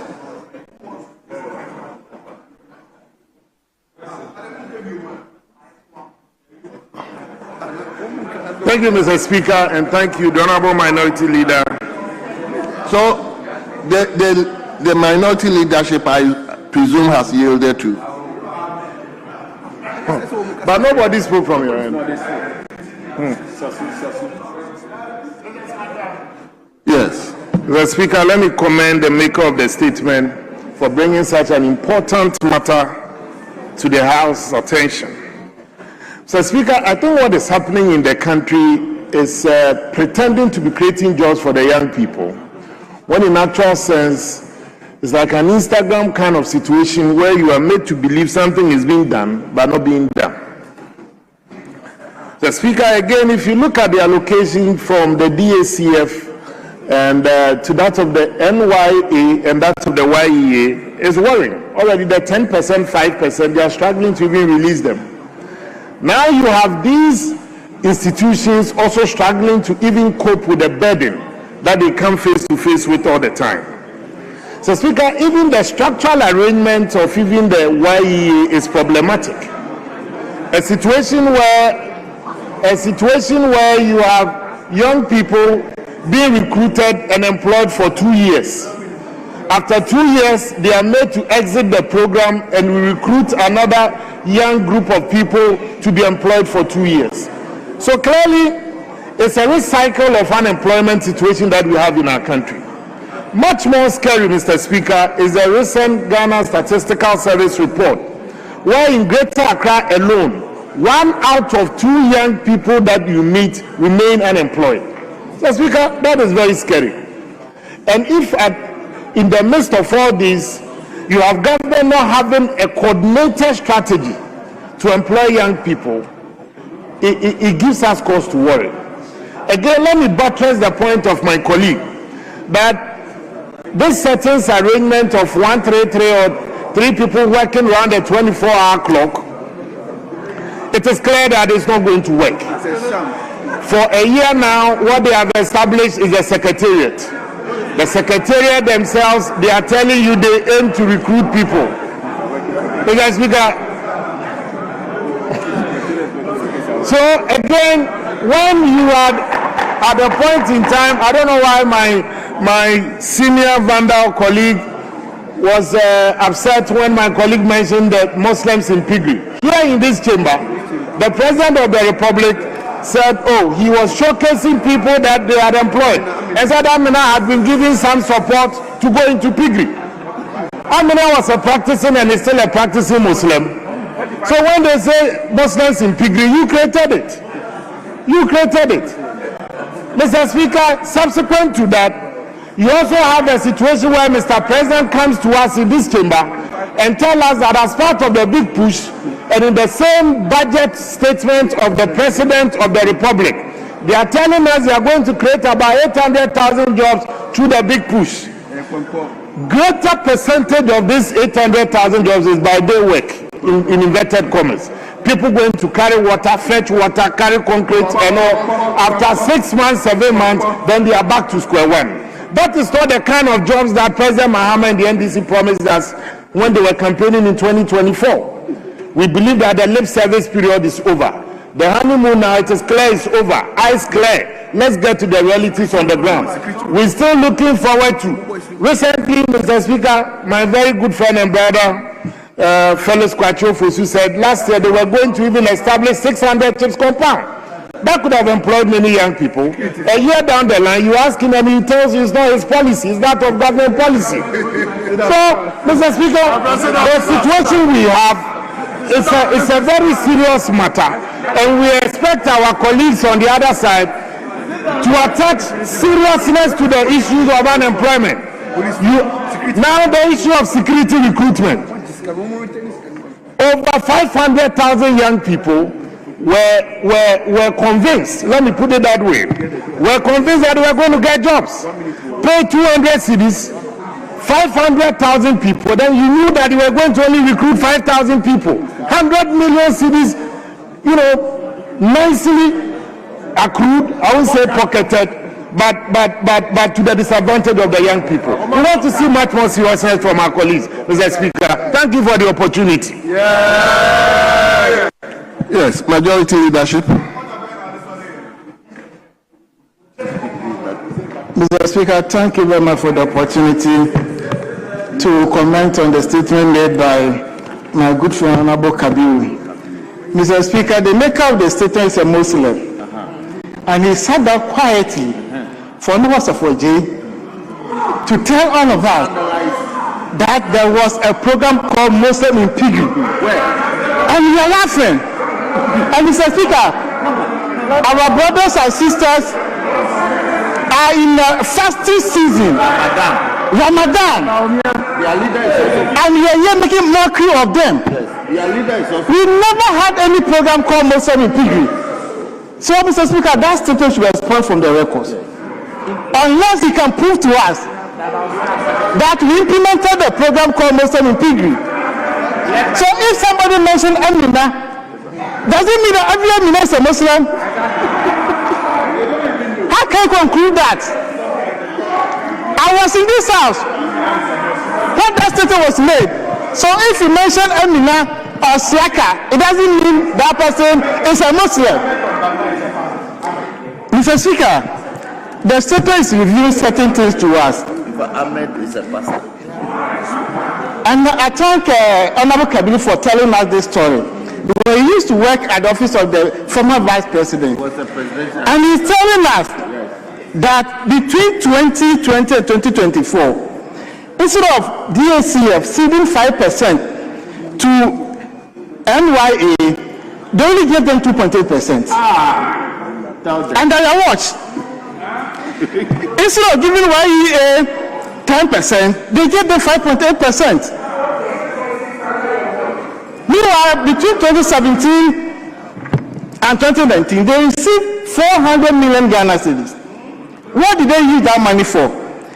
And he is reporting to us that they use 17% for programs and operations, 4% for goods and services and administration expenditures, and 79% spent on youth-related infrastructure development. You refused to report this to us then. And today you are telling us that there was a wastage. The money meant for youth development was used for other purposes. So, we thank you for telling us what you did with the 400 million. That's why we put in place a Jumara program, Mr. Speaker, and Kokwankete program, youth apprenticeship program. And the statement is telling us that about 1.2 million youth are excluded from the use of ICT. So the 1 million coders program is going to face that challenge. He's also telling us that 2.3 million people did not even use internet at all. We need to develop the youth because they are the future of this nation. So it's good he's brought out all this information. Though he failed to address it during their regime, but governance is continuing.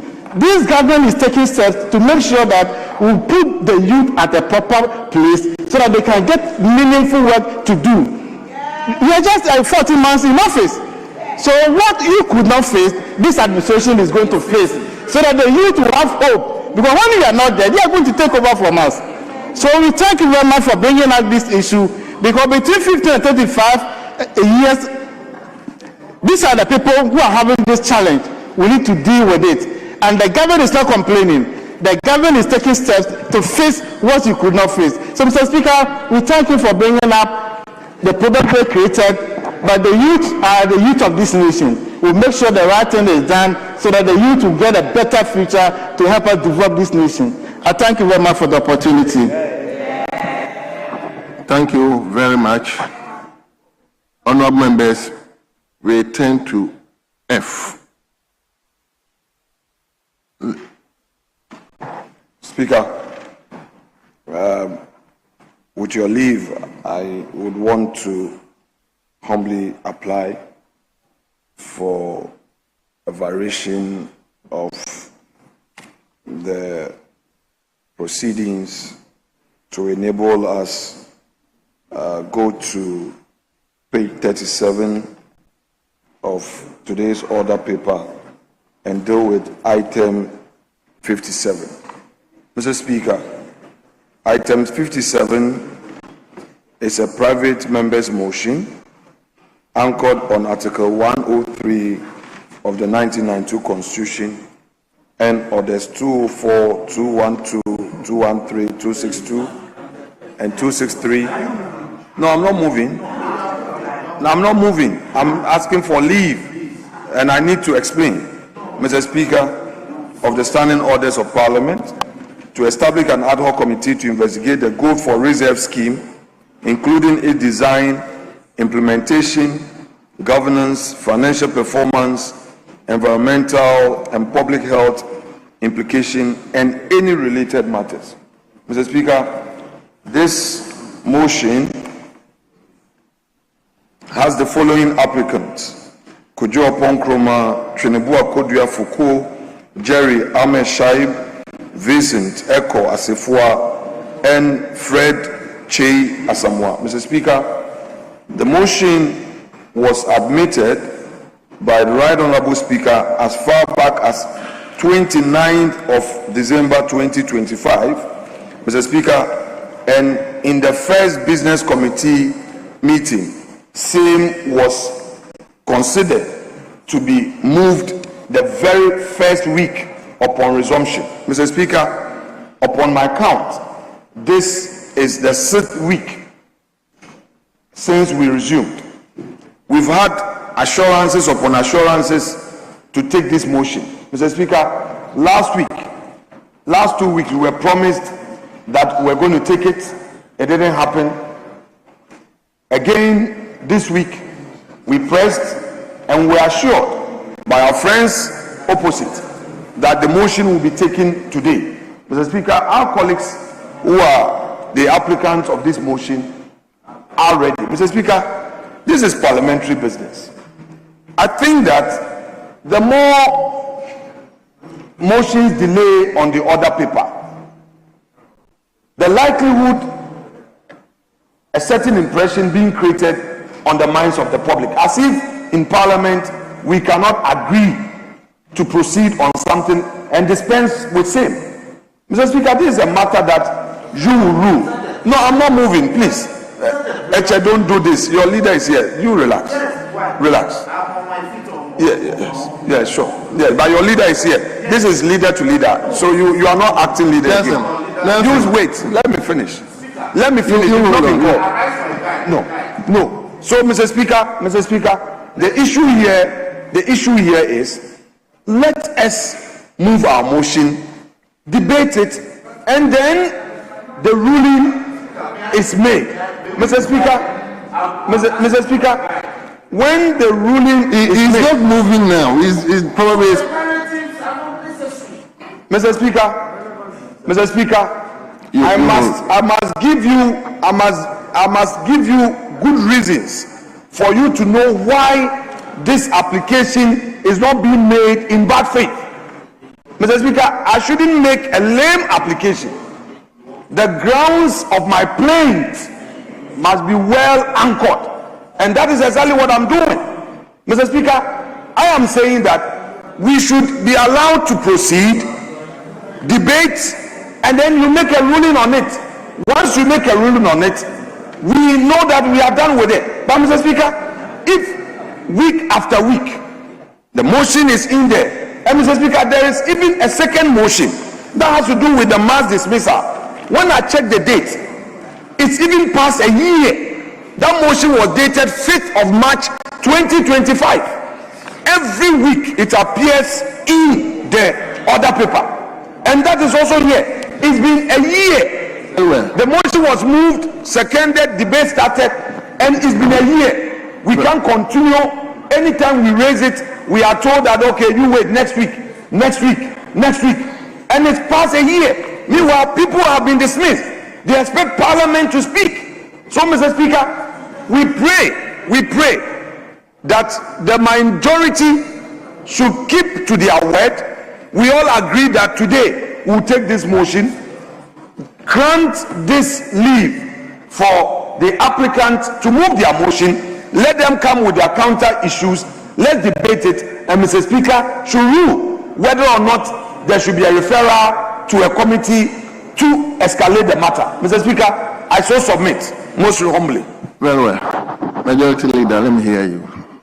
Yeah, Mr. Speaker, I think the Minority Leader has severally raised the issue of motions that he has proposed and which have been admitted by the Speaker. But generally, the indication we get from Speaker is that he would like to preside over those motions. Leader, come again. I didn't get that. I'm saying that he has raised the issue. So he has raised the issue of his motions, and the Speaker has given indication that he wants to be in the chair when those motions are being taken. You actually came 2 days ago and again raised the issue and even proposed that the two of us should go to the Speaker's office and try and convince him to come and preside so that we'll take the motions.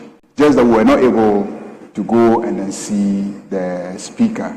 So it is not the case that anybody is afraid of the motion being taken.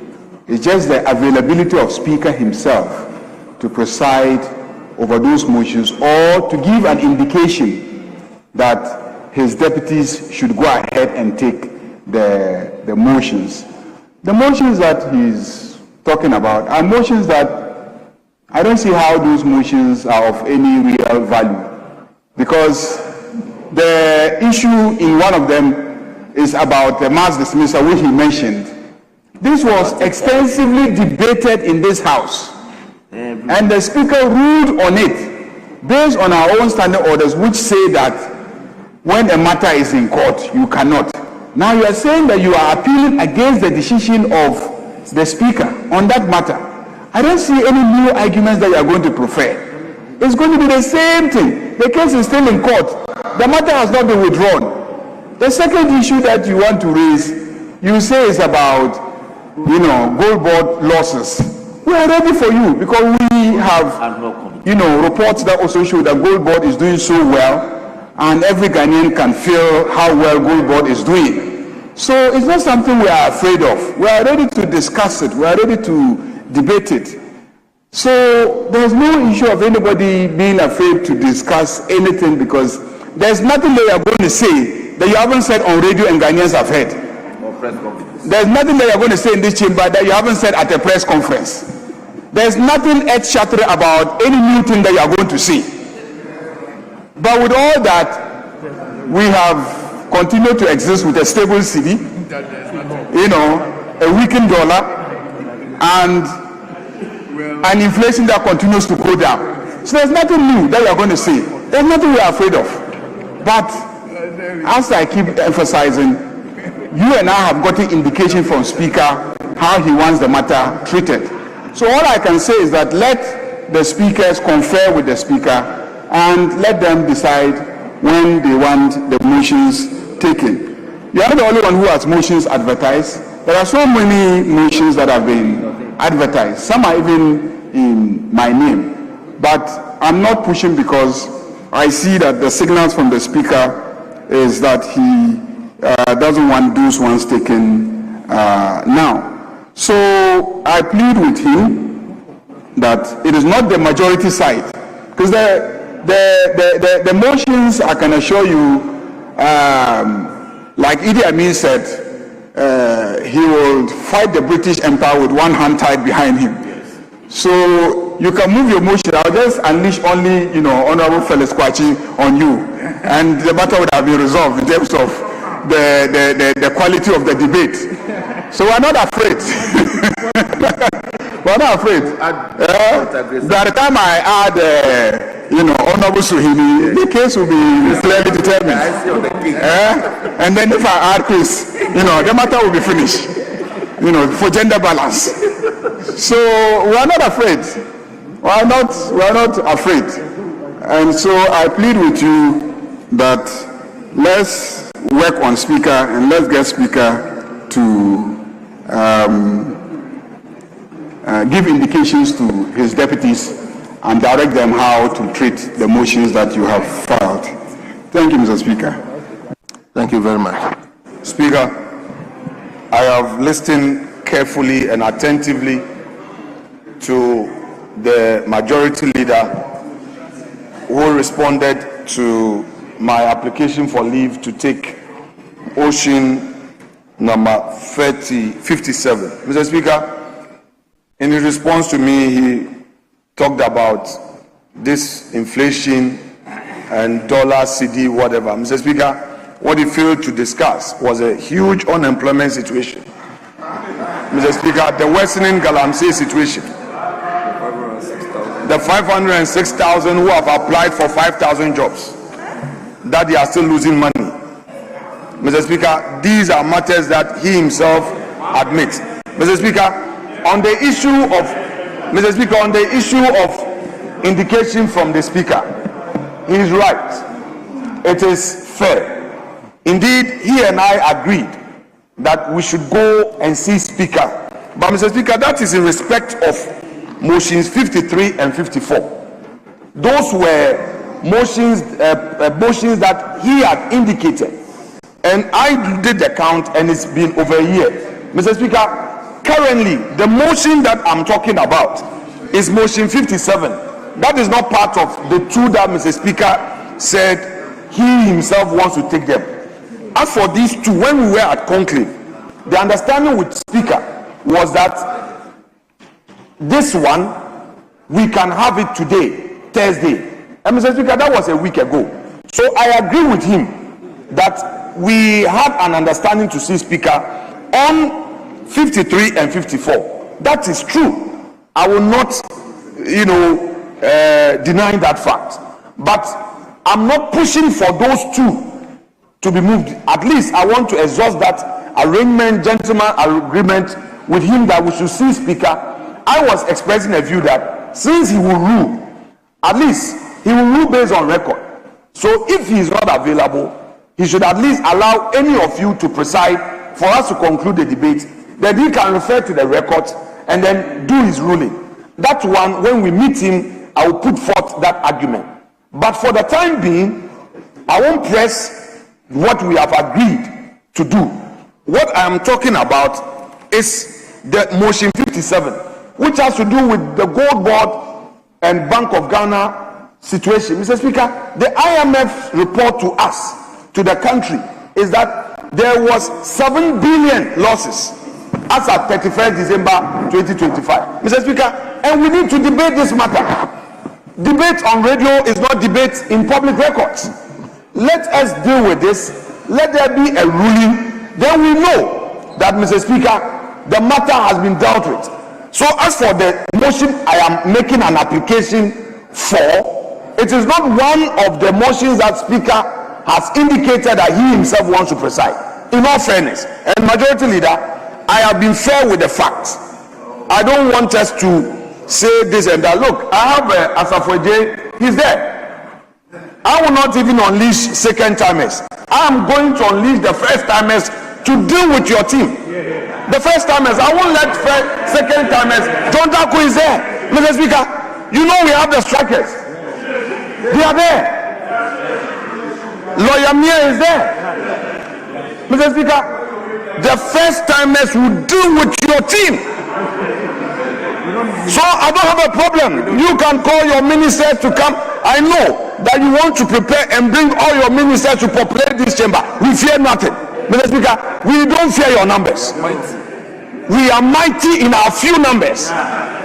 So, Mr. Speaker, the majority leader should not entertain any worries at all. We have a full, well-prepared backbench to deal with his seniors. They are so solid, they are determined. We prepared them.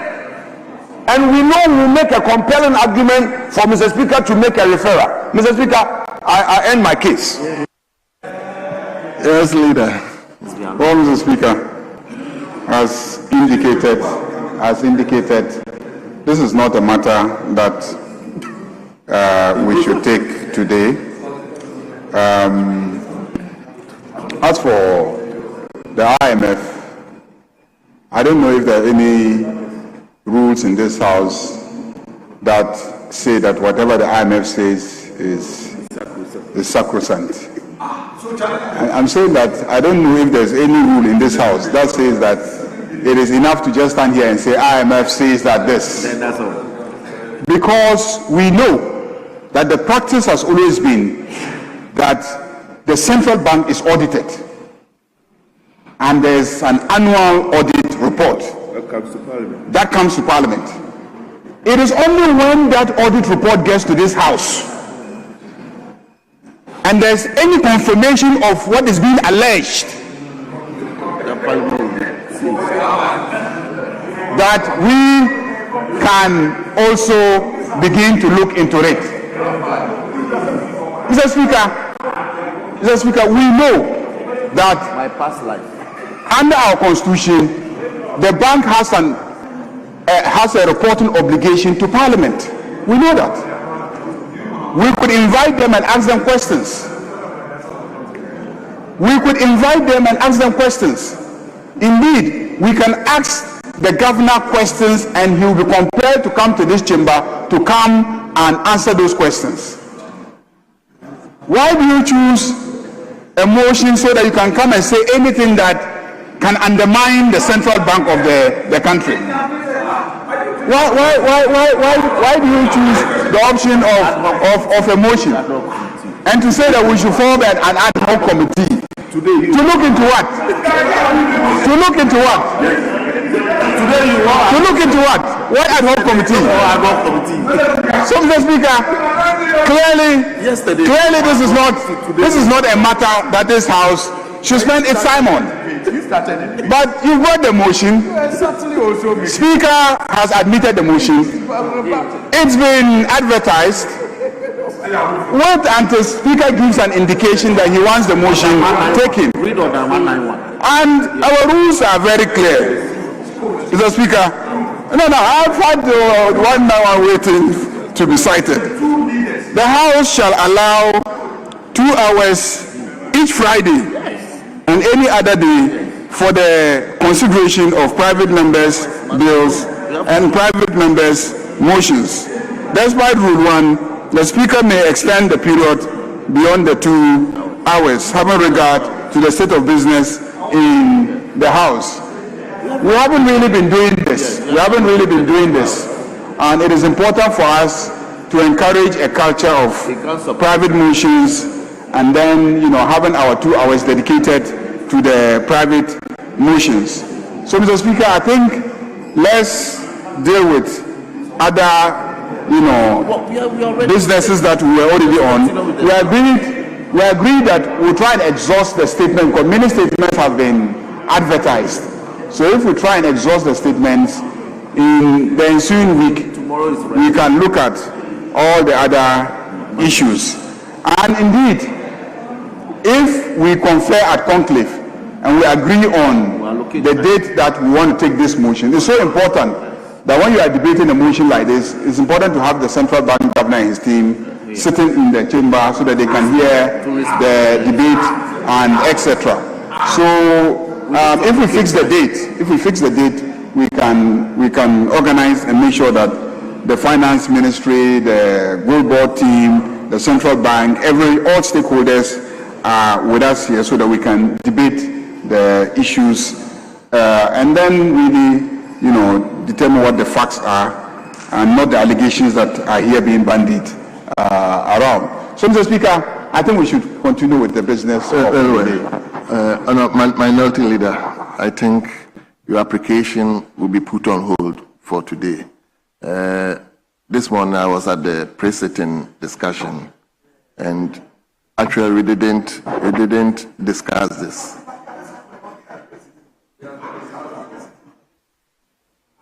So what my position is that let's hold on with this. Let's discuss it. If tomorrow we want to take it, we have to discuss it. Both sides should be. Normally, when you are seeking the leave, you are seeking the leave of the House, not necessarily the Speaker who is presiding. You are seeking the leave of the House, and the House should be in agreement that this is what. Honourable members, I'm speaking, so allow me to speak. You've spoken a lot. Let me also speak. What I'm saying is, normally when someone gets up to seek the leave should be sought from the House. The Speaker will just look at the situation of the House and probably take a decision. So for now, my decision is that let's hold on with this application to, if tomorrow at the press sitting we all agree that we take it, then we can take it tomorrow. But for now, let's hold on with this application. Speaker, I don't have a problem. I submit wholly and fully to the ruling, and I yield to the orders of the chair. However, Mr. Speaker, since we are a house of public records, I just want to put across this point that I rose and mounted my application in good faith. The issue of non-discussion of the matter today, in my humble view, is very inconsequential, in the sense that it had been agreed and full assurances had been given. Mr. Speaker, I've been in that chair where the majority leader is, and sometimes when he's engineering his moves, I understand. He wants to say a story to you to put you to sleep. Then when you wake up, you say, oh, my son, you know, but it's okay. Mr. Speaker, it's okay. When my colleague leader gives me assurance that next week Thursday, then the next week Thursday comes, your leader, you know, the president is coming. You grant me another week. I say, okay. And then I'm referring to my colleague leader. You are a ship. You were not there. He's here. You are a ship. Mr. Speaker, then again, Mr. Speaker, Mr. Speaker, then again he assured me, he assured me in the presence of my colleagues that this week you will dedicate Thursday and Friday. Then the condition was that for the other two motions, we go and see Speaker. We've not been able to see him. So, Mr. Speaker, I just want the record to reflect that it isn't the case that we didn't raise it at pre-sitting today, and I'm suddenly bringing this matter up. No. I was of the understanding that today we would have it. It's the reason I brought in the applicant. But, Mr. Speaker, I will yield to you. I wouldn't want to pursue this further if the leader in good faith says we should prepare for it tomorrow. We'll prepare tomorrow.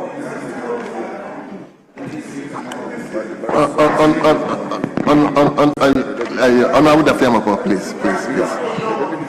What I said Mr. Speaker, you were not at pre-sitting, and none of them came for I was at the pre-sitting. No, Mr. Speaker, Mr. Speaker, I was at the pre-sitting. Mr. Speaker, you and your first deputy were there, but none of them came for pre-sitting meeting. Yes. None of them came for pre-sitting meeting. Yes. And the understanding, as we had already, was that we're going to have it today. Mr. Speaker, I will yield to your ruling and comply with same.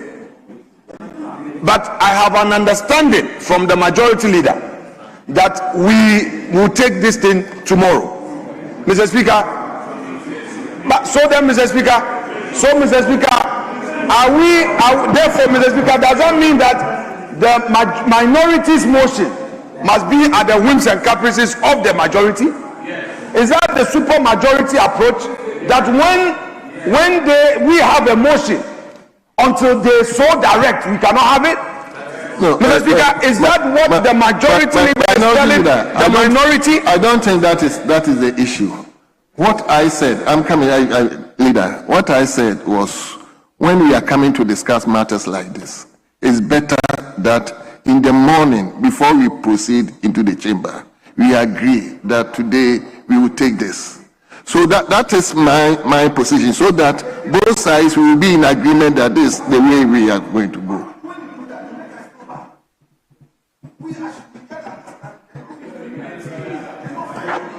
So for this, let's hold on. Let's hold on with this particular one. Oh, Mr. Speaker, everybody heard me. I said the deputy speakers should get an indication from the speaker. Is that not what I said? That the deputy speaker should get an indication from the speaker so that we can do this. Because as for me, I'm ready to debate you at any time. I'm ready to debate you at any time. but let's have the speaker give an indication. So I think that it is not fair for us to go on that tangent and say I have committed to tomorrow. And that's why I said if we agree on a date, then we can get all the stakeholders to be present. That's what I said. But you see, this is my younger brother will always try to find words to put in my mouth. Even when he comes and in the heat of some other engagement, he will make a request and I say, oh, let's look at Thursday or Friday. It doesn't mean that it will happen on Thursday or Friday. I said, let's look at Thursday or Friday. I said, let's look at Thursday or Friday. There's no agreement that it is Thursday or Friday. Let's look at Thursday or Friday. But Thursday, when you raise it and then the environment is not conducive, it's not conducive. Because the president was coming to this house. President was coming to this house. So if I said Thursday or Friday, and Thursday the president was here, Friday you didn't remind me, and then you now come another week and want us to take it. The week and the Thursday or Friday that I gave you has passed. The Thursday or Friday that I gave you has passed. So even if you are holding me to my commitment was last week Thursday or Friday. That was it. So, Mr. Speaker, I think as you have directed, we'll continue with business today, and then when we meet and we agree on a date in our pre-sitting, then we will give the necessary notices to all the interested parties to be here for the debate. Speaker, I agree. I won't contest this matter. But what the majority leader has just done, to my colleagues here, it only tells us one thing: hard work. Let's come back to power. Mr. Speaker, this is how power is being used. Yes, it is to inspire you. This intimidation, this tossing. It's only one thing. We take power and sit on the right of speaker. Mr. Speaker, today majority leaders say, oh, I gave indication. When you give your word to me, I'm 48. When you tell me something, I know and I believe in it. Now you say you didn't give indication. Thank you. Mr. Speaker, it only means one thing: hard work from this side, so that we flip about 55 seats. Thank you. We flip 55 seats. Thank you. So and then come and take the power, and then you see. So let me invite Honorable Eric Edem Abana to take the statement. Kicking off, but please hold on for 2 minutes. Let's suspend the House for 2 minutes.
Mr. Speaker.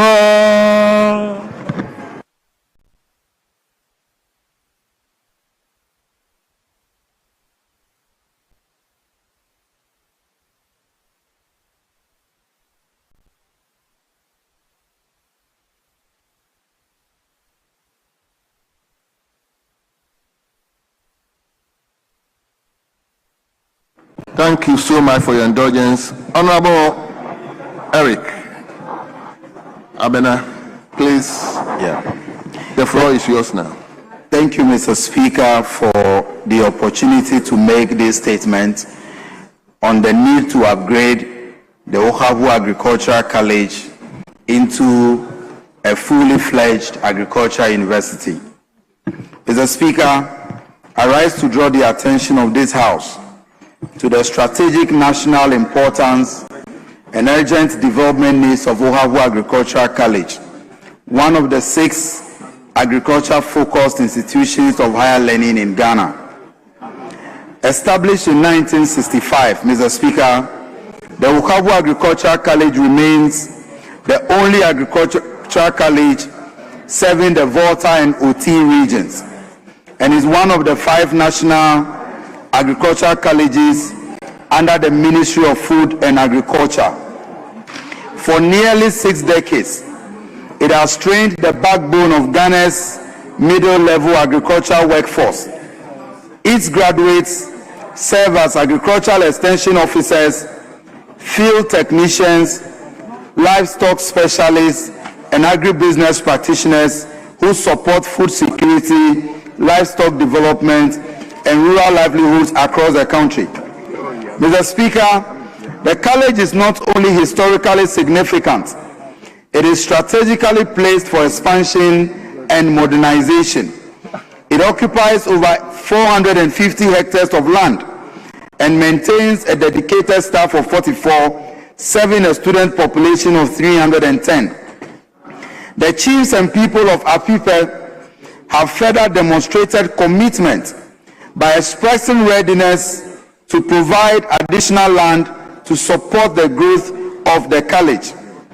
The institution currently offers certificate, diploma, and HND programs in general agriculture and animal health and production, in partnership with the University of Cape Coast and respected international development partners, including the Cosmos Innovation Center, the World Food Programme, and the World University Service of Canada. These partnerships, Mr. Speaker, signal clear academic maturity and readiness for elevation. Notwithstanding this potential, Mr. Speaker, the college faces persistent challenges that undermine its mandate. Water supply is inadequate. Lighting and internet connectivity remain insufficient. Staff accommodation and student housing are limited. Lecture halls and furniture are inadequate to support increasing academic demands. In a period defined by digital agriculture, research-led innovation, and global competitiveness, Mr. Speaker, such deficits directly constrain academic excellence, research output, and institutional attractiveness. Mr. Speaker, Ghana cannot continue to underutilize a facility of this strategic value. Upgrading the Ohavu Agri College into a fully fledged agriculture university is not only a ceremonial gesture or political token. It is a forward-looking investment in our food security systems, agribusiness competitiveness, and technological preparedness. A university at Ohavu will anchor research in agri-technology, climate-smart agriculture, seed development, livestock improvement, mechanization, and value addition. Mr. Speaker, it will strengthen the human capital base required for an agriculture-led 24-hour economy, productive economy. As the Member of Parliament for Ketu North, the constituency that holds the Okabu Agri College, I can attest that the economic multiplier effects will be transformative. University status will expand admissions, attract high-caliber faculty, and stimulate long-term infrastructure development. It will boost transport services, housing, hospitality, commerce, and agro-processing across Ohabu, Abo, Akachi, and the wider Southern Volta corridor. It will create meaningful opportunities for young people. It will also enhance entrepreneurship and position the Southern Volta as a center of agribusiness excellence. Mr. Speaker, the vision is clear, the community is aligned, and the opportunity is ripe. Government's commitment to upgrading Okabu Agri College must now be accelerated. Mr. Speaker, if we are serious about building a competitive agricultural economy, driving rural industrialization, and empowering the next generation of producers and innovators, then this upgrade is essential, not optional. I therefore respectfully urge the Ministries of Education and Food and Agriculture to expedite the policy, accreditation, and infrastructure processes required to elevate Okabu Agricultural College to university status. This House, Mr. Speaker, must treat this matter as a national development imperative because a stronger agricultural future for Ghana begins with stronger agricultural institutions. I so submit. Thank you, Mr. Speaker. Thank you very much. Yes. So the same rules apply to from each side, including leadership. Including leadership, please. Yes. So let me go to Offensive North. Thank you, Mr. Speaker. Let me take this opportunity to also thank the maker of the statement regarding Agri College. Mr. Speaker, the MPP government helped pass Act 1023, which is the Education Regulatory Bodies Act in 2020. And Mr. Speaker, realize that all the agri colleges that we have in this country were to be realigned to the Ministry of Education, which I believe is a good policy because that is the ministry that is into education and training. We also recognize the specialized nature of agric, but agric ministry is supposed to be the sector policy leader. And as such, Mr. Speaker, what the MPP government started, we have the Kwadaso Agri College in Kumasi, we have Ejura Agri College, we have the Damango Agri College, we have the Ohio Agri College, and the Animal Health and Production College. Mr. Speaker, so Ohio is not the only agri college that we need to look at. We need to make sure that we follow up with the policies that are initiated by previous governments and bring it to fruition.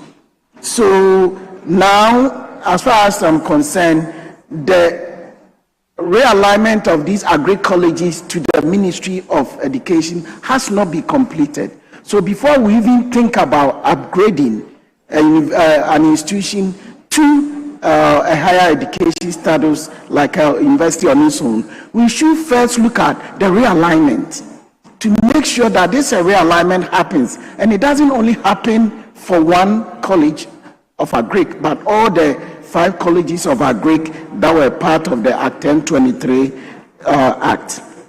Mr. Speaker, upgrading of institutions are very important because we know agric employs more people in this country, but it doesn't reflect on its contribution to GDP. And as such, giving people higher training, an advanced training in agriculture is something that can improve on the efficiency and the effectiveness of its contribution to GDP. And also, it can help us advance because we are in a technological world where things are changing. How do we even use digital system to manage our farms? And how do we make sure that we have enough extension officers to support our cocoa farmers? Even though our cocoa farmers are bleeding as a nation, how do we get enough extension officers so most youth in this country can see agric as one of the attractive occupations that one will say sexy enough to attract more young men and women to be in that sector and to be employed as well. Mr. Speaker, unemployment is one of the things that we are facing in this country. But upgrading institutions to higher education requires committing infrastructure. The NPP government had initiated the construction of an institution at Bonsu, which is going to be for agric and engineering. I believe we are going to complete it. But, Mr. Speaker, upgrading institution comes with a lot of commitment, and government should make resources available, because some of the schools that have been upgraded to a university status, unfortunately, Mr. Speaker, are not being given the needed resources to function as a higher education institution. Then also we have some institutions that have already been established. The NPP government constructed the local government university infrastructure, one which is located in Akomadan, another in Tamale, and one in Accra. Mr. Speaker, because these institutions, the ministries are not into the business of education, it tends to lack. So this House should really look at the issue of ministries that are not in the business of education running institutions, no matter how specialized nature the school is, so that this realignment can be done. Government can commit proper infrastructure investment as well as human capital investment into these institutions. Then, of course, if we have to upgrade, in that case, the government had initiated increasing our gross tertiary enrollment ratio. This will be one of the opportunities that we can also increase our gross tertiary enrollment ratio to also. Thank you. You've exhausted your time. Yes. Yes. Majority side. Yes, my brother, let me hear you. Thank you very much, Mr. Speaker. I rise to contribute to the statement ably delivered by my colleague, Honorable Eric Agbana. Agri colleges in our country play a very key role in the agricultural sector as far as knowledge sharing is concerned. And to achieve food security in the country, we have to take technology very seriously, which the agri colleges play a very key role. However, if you go to most of the agri colleges, what you see there is very pathetic. Most of the institutions do not even have the practical demonstration fields that students can actually acquire the needed knowledge or skills that is expected of them to be able to deliver services to our teeming farmers. And that is very unfortunate. Meanwhile, these colleges provide practical training to the graduates who attend these institutions. And so, Mr. Speaker, I support strongly that not only should we or should government consider upgrading the Oahu College, Agriculture College, to a fully fledged university, but other agricultural institutions in the country that are running various courses that support our agricultural subsector. And so I rise to support my colleague and pray that government takes this up very seriously.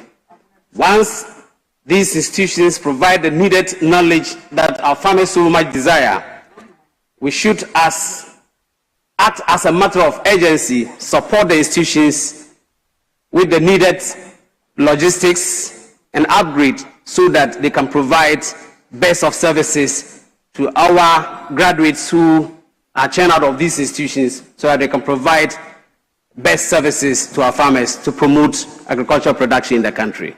Thank you very much, Mr. Speaker.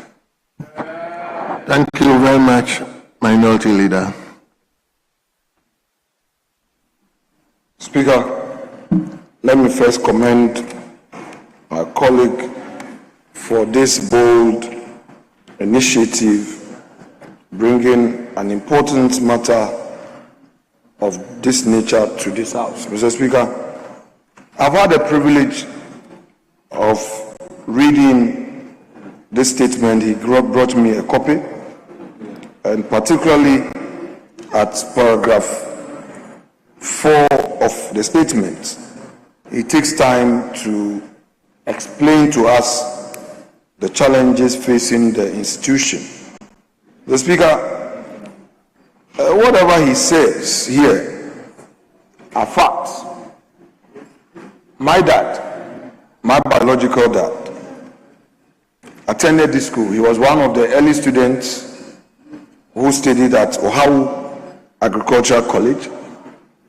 He is an agri-technician or agro-technician or agro-mechanic, and he said a lot to me about this school, and I know the school because anytime I go to Volta, I use that route to Ho, and the last time I visited Honorable Agbane's constituency, we drove past that place. Mr. Speaker, we are moving into an era of AI-driven agriculture.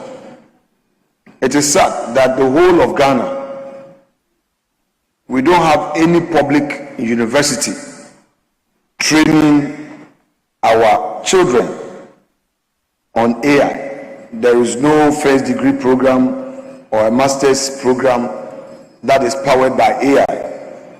So we appear to be far away from the advancement that others are experiencing in our world today. So the call to upgrade this institution to a university is a right call, especially coming from a member of parliament from Volta region. I think that those of us who have leanings, he is from Volta region, he's from the region, his constituency is from the region, from that region. The Speaker, grammar is not easy. Speaking Brofidu. No, that's where I come from actually. Grandma comes from Brofidu. Plenty. Mr. Speaker, I think that those of us who are coming from Volta and Oti should take this very seriously, and beyond this statement, come together and present a paper not only to the Ministry of Agriculture but to the Ministry of Education, because if there should be an upgrade to a university status, the right path is the Ministry of Education. Fortunately, the member for Akache North is the chair of the Education Committee. So, Infanti Yabakade Fufu Atonkwem, Eti Fufu Matonkwem, Eti Fufu Matonkwem. In law, if I want to say it in every, you know.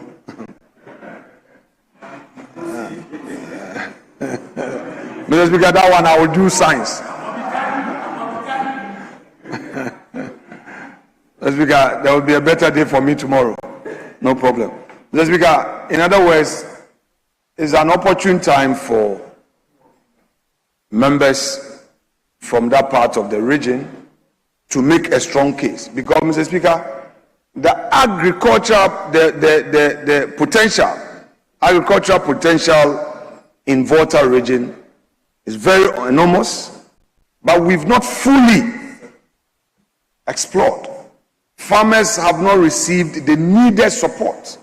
And I'm sure back in the days, this institution was established to support farmers, train technicians, train extension officers to help the farmers. Daddy tells me about how in the early days they had some Germans and all coming to teach them and how they were prepared for industry and the training they were given abroad.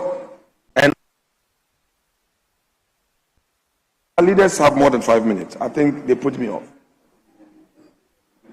Mr. Speaker, I know about this institution, and I don't want this to be one of the statements that we make on the floor and we just end it there. So, Mr. Speaker, when this university is established, it's not only going to train students, but it's also going to open the economy in that part of Volta. We have a minister for roads and highways from the Volta region. We have a foreign minister from the Volta region. We have a chief whip from there. It is an opportunity. This statement must not be taken as just a two-page statement. It is a major door opener for the economy in Volta. Not only agric, but it would affect the entire value chain. Animal husbandry, food production, and create opportunity for the youth. Mr. Speaker, many a times we talk about job creation and becomes mere political talk. This is a practical job creation opportunity we must embrace, so that people will not begin to look elsewhere. Because, Mr. Speaker, that part of Ghana, people still farm without using fertilizer. Proper organic farming takes place there. And, Mr. Speaker, part of Europe today, people desire for organically grown farm produce, and they pay premium for it. So we have to take advantage. Enough of the talk. We have to take advantage. So, Mr. Speaker, we should not take it for granted. I will give you my support. But in opposition, you can only say, you cannot do. So for those of you who are in government, you have the capability of doing the do. Fortunately, some of your leaders are in cabinet. Take advantage. Take advantage. You may not have this opportunity again tomorrow. Prove to the people of Volta region and OT that they sent you into this chamber, you spotted an opportunity, you took advantage of it. And that would have a positive effect in the whole national economy. And when I'm coming back home, I'll come proudly that when the time came, thank you, I contributed. Thank Mr. you. Speaker, I contributed for this to be considered. Mr. Speaker, that said, let me thank Edem for bringing this to our attention, and may this never be kept under any desk. It should go to the ministry so that, Mr. Speaker, action is taken. The president must be informed about this so that quickly cabinet takes steps to deal with this for the people of Volta region to also benefit. Mr. Speaker, that said, let me thank you. Thank you very much. So are you willing to? Yes. Thank you, Mr. Speaker, and also thanks to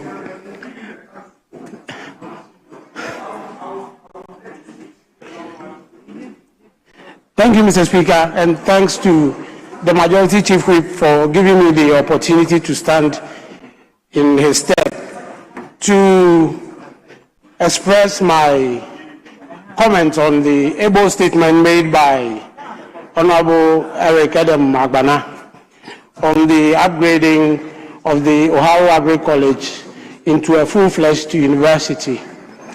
Mr. Speaker, I would like to take the angle of specificity and special training for the growth of the economy of Ghana. As a member of Parliament, whenever on the floor the discussion about growing the economy of Ghana in terms of human resource and human power, what baffles my mind is how specific we are making the efforts to put specialized training that are needed to grow our economy. And this is one of the typical examples, like the Ohio Agri College. In the center of Ghana's development now, the 24-hour economy is agriculture and agribusiness. And that is what the minority leader has ably stressed on, that in the midst of the 24-hour economy and its authority and its growth, putting a college like Ohio Agri College into the concept of training specific skill-acquired manpower in agriculture, industrialization, animal production will be the best to carry Ghana's economy in the space of agriculture and agribusiness. Many of these colleges are scattered around the country, but we keep on looking for the specialized skills to harness these efforts in putting Ghana in the highest pedestal of being specialized in some fields, especially like agriculture. Even in the backyard of Ohio, in my constituency of Franklins, the Russians and the Japanese helped us to build a fisheries college, which we called Afati, Amankwa Fisheries College. But all these colleges have been mixed up with other skills so much that the very specific idea for which those colleges were established are no longer in place. And this is what is making the specialized and the specialities we need to grow our economy. We all have it, but we have it in general knowledges, for which we don't have the specific training that will bring out the technicalities that we need in every field. It is recommended, and thankfully recommended, that the able members' statement should be adopted by the House and so transmitted, as suggested by the minority leader, to Cabinet and the President for a consideration and upliftment of the Ohio Agri College into a full-fledged university. Thank you for the opportunity. Thank you very much. Honourable members, we turn to G, and the statement stands in the name of Honourable Emmanuel Tobin.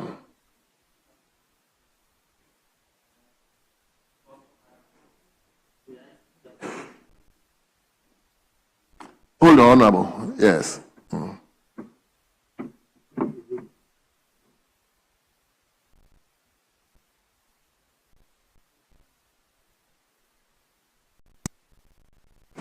Okay. Speaker, the Ohio Agri College, I recall that the former Minister for Agric, the Honorable Dr. Akoto Osai, or Efri Akoto, had a policy of upgrading it. I personally saw the program here, but it may not have been carried through. So I'm very happy that Eden is raising the matter, Speaker, because you see, in that entire enclave, apart from the Akati College of Education, which is in the capital of the First Deputy Speaker in Akati itself, there's no other tertiary institution. in the entire of the Southern Volta region. Meanwhile, education came to Keta as far back as 1869. So it's important that a certain tertiary institution of some repute be established, and this should kickstart that process. So I'm very happy that this can be done. I believe that this is one of the statements that, Speaker, if you may be minded, or if you will not be minded, it can be referred to the Education Committee, I believe, for them to look at it and bring a report for purposes of giving some direction regarding elevating the college into a tertiary status with its consequential effect on the lives of the young people in the area. It will also become a college, a formal institution for training persons in the agricultural sector, especially extension officers and all that. So we can replicate what we have in Akrokeri and Akumanda, in those areas, so that in Kwadasu, yes, it can be replicated, can Enedra, yes, so that they can be elevated into full-blown tertiary institutions. So, Speaker, I'm in full support of the call to have this done. I thank you for the opportunity. Thank you very much. Your application for the referral. Education Committee Chairman. Education Committee Chairman. Honorable Peter, I'm making this referral to you, and I hope it's not going to be as usual. You are going to work on it. So, Speaker, these days, because of the volume of referrals before committees, it's part of the guide that when referrals are made, we give them timelines. I propose that we give them 1 week to consider this and return with a report. Yes. Very well. Education Committee Chairman, you are indicating to me 1 week can do. Very well. So, within 1 week, please make a report to the House and give us directives as to how to proceed to get this thing done. Yes, so the referral is accordingly made to the Committee for Education. Yes, Honorable Emmanuel Tobin, you take your statement now. You have the floor to bring to the attention of this Honorable House a growing road safety concern in many parts of our country. Malfunctioning traffic lights and the danger they pose to both motorists and pedestrians. Across Ghana, broken traffic signals have become a common sign leading to road congestion, confusion among drivers, and an increase in accidents. Traffic lights play a critical role regarding movements on our roads and ensuring the safety of all road users. However, when they stop working, it creates chaos, particularly at busy intersections where pedestrians crossing becomes extremely risky. This issue is not only a danger to drivers, but also a major threat to school children, the elderly, traders who depends on road safety, on road crossing for their daily activities. Mr. Speaker, while this is a nationwide problem, it has become particular concern in Anyasotum constituency. Many communities in the constituency are struggling with malfunctioning traffic lights, which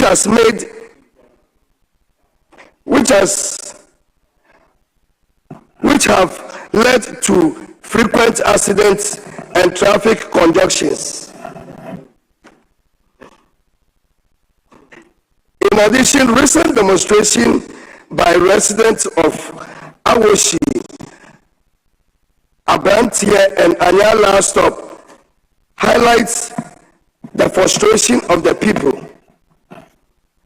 The protest reflects the growing fear among residents regarding road traffic.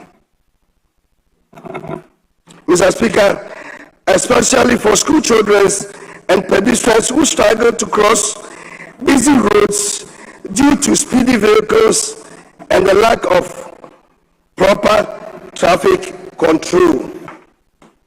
One of the most pressing concerns in Anyasotum is the need for pedestrians footbridge at Odogono Secondary School, Anya Market, and Ablekuma Park.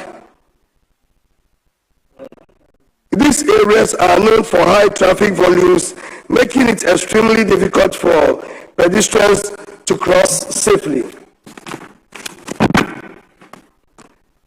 Mr. Speaker, without pedestrians footbridge, people, especially students, are forced to risk their life by crossing fast-moving vehicles. Unfortunately, this has led to many accidents, some of which have resulted in a tragic fatality. It is therefore necessary to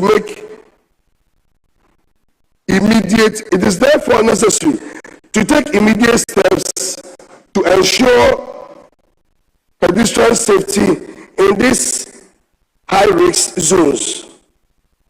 Mr. Speaker, to address these challenges, I recommend the following urgent measures. 1. Nationwide repairs and maintenance of traffic lights. Mr. Speaker, the Ministry of Road and Highways, in collaboration with the Department of Urban Roads, must urgently fix traffic lights across the country and establish a proper maintenance system. 2. Enhance traffic management in high risk of Ghana Police Service should deploy officers to regulate traffic at dangerous intersections, particularly in affected communities. 3. Construction of footbridges at Odogono Secondary School,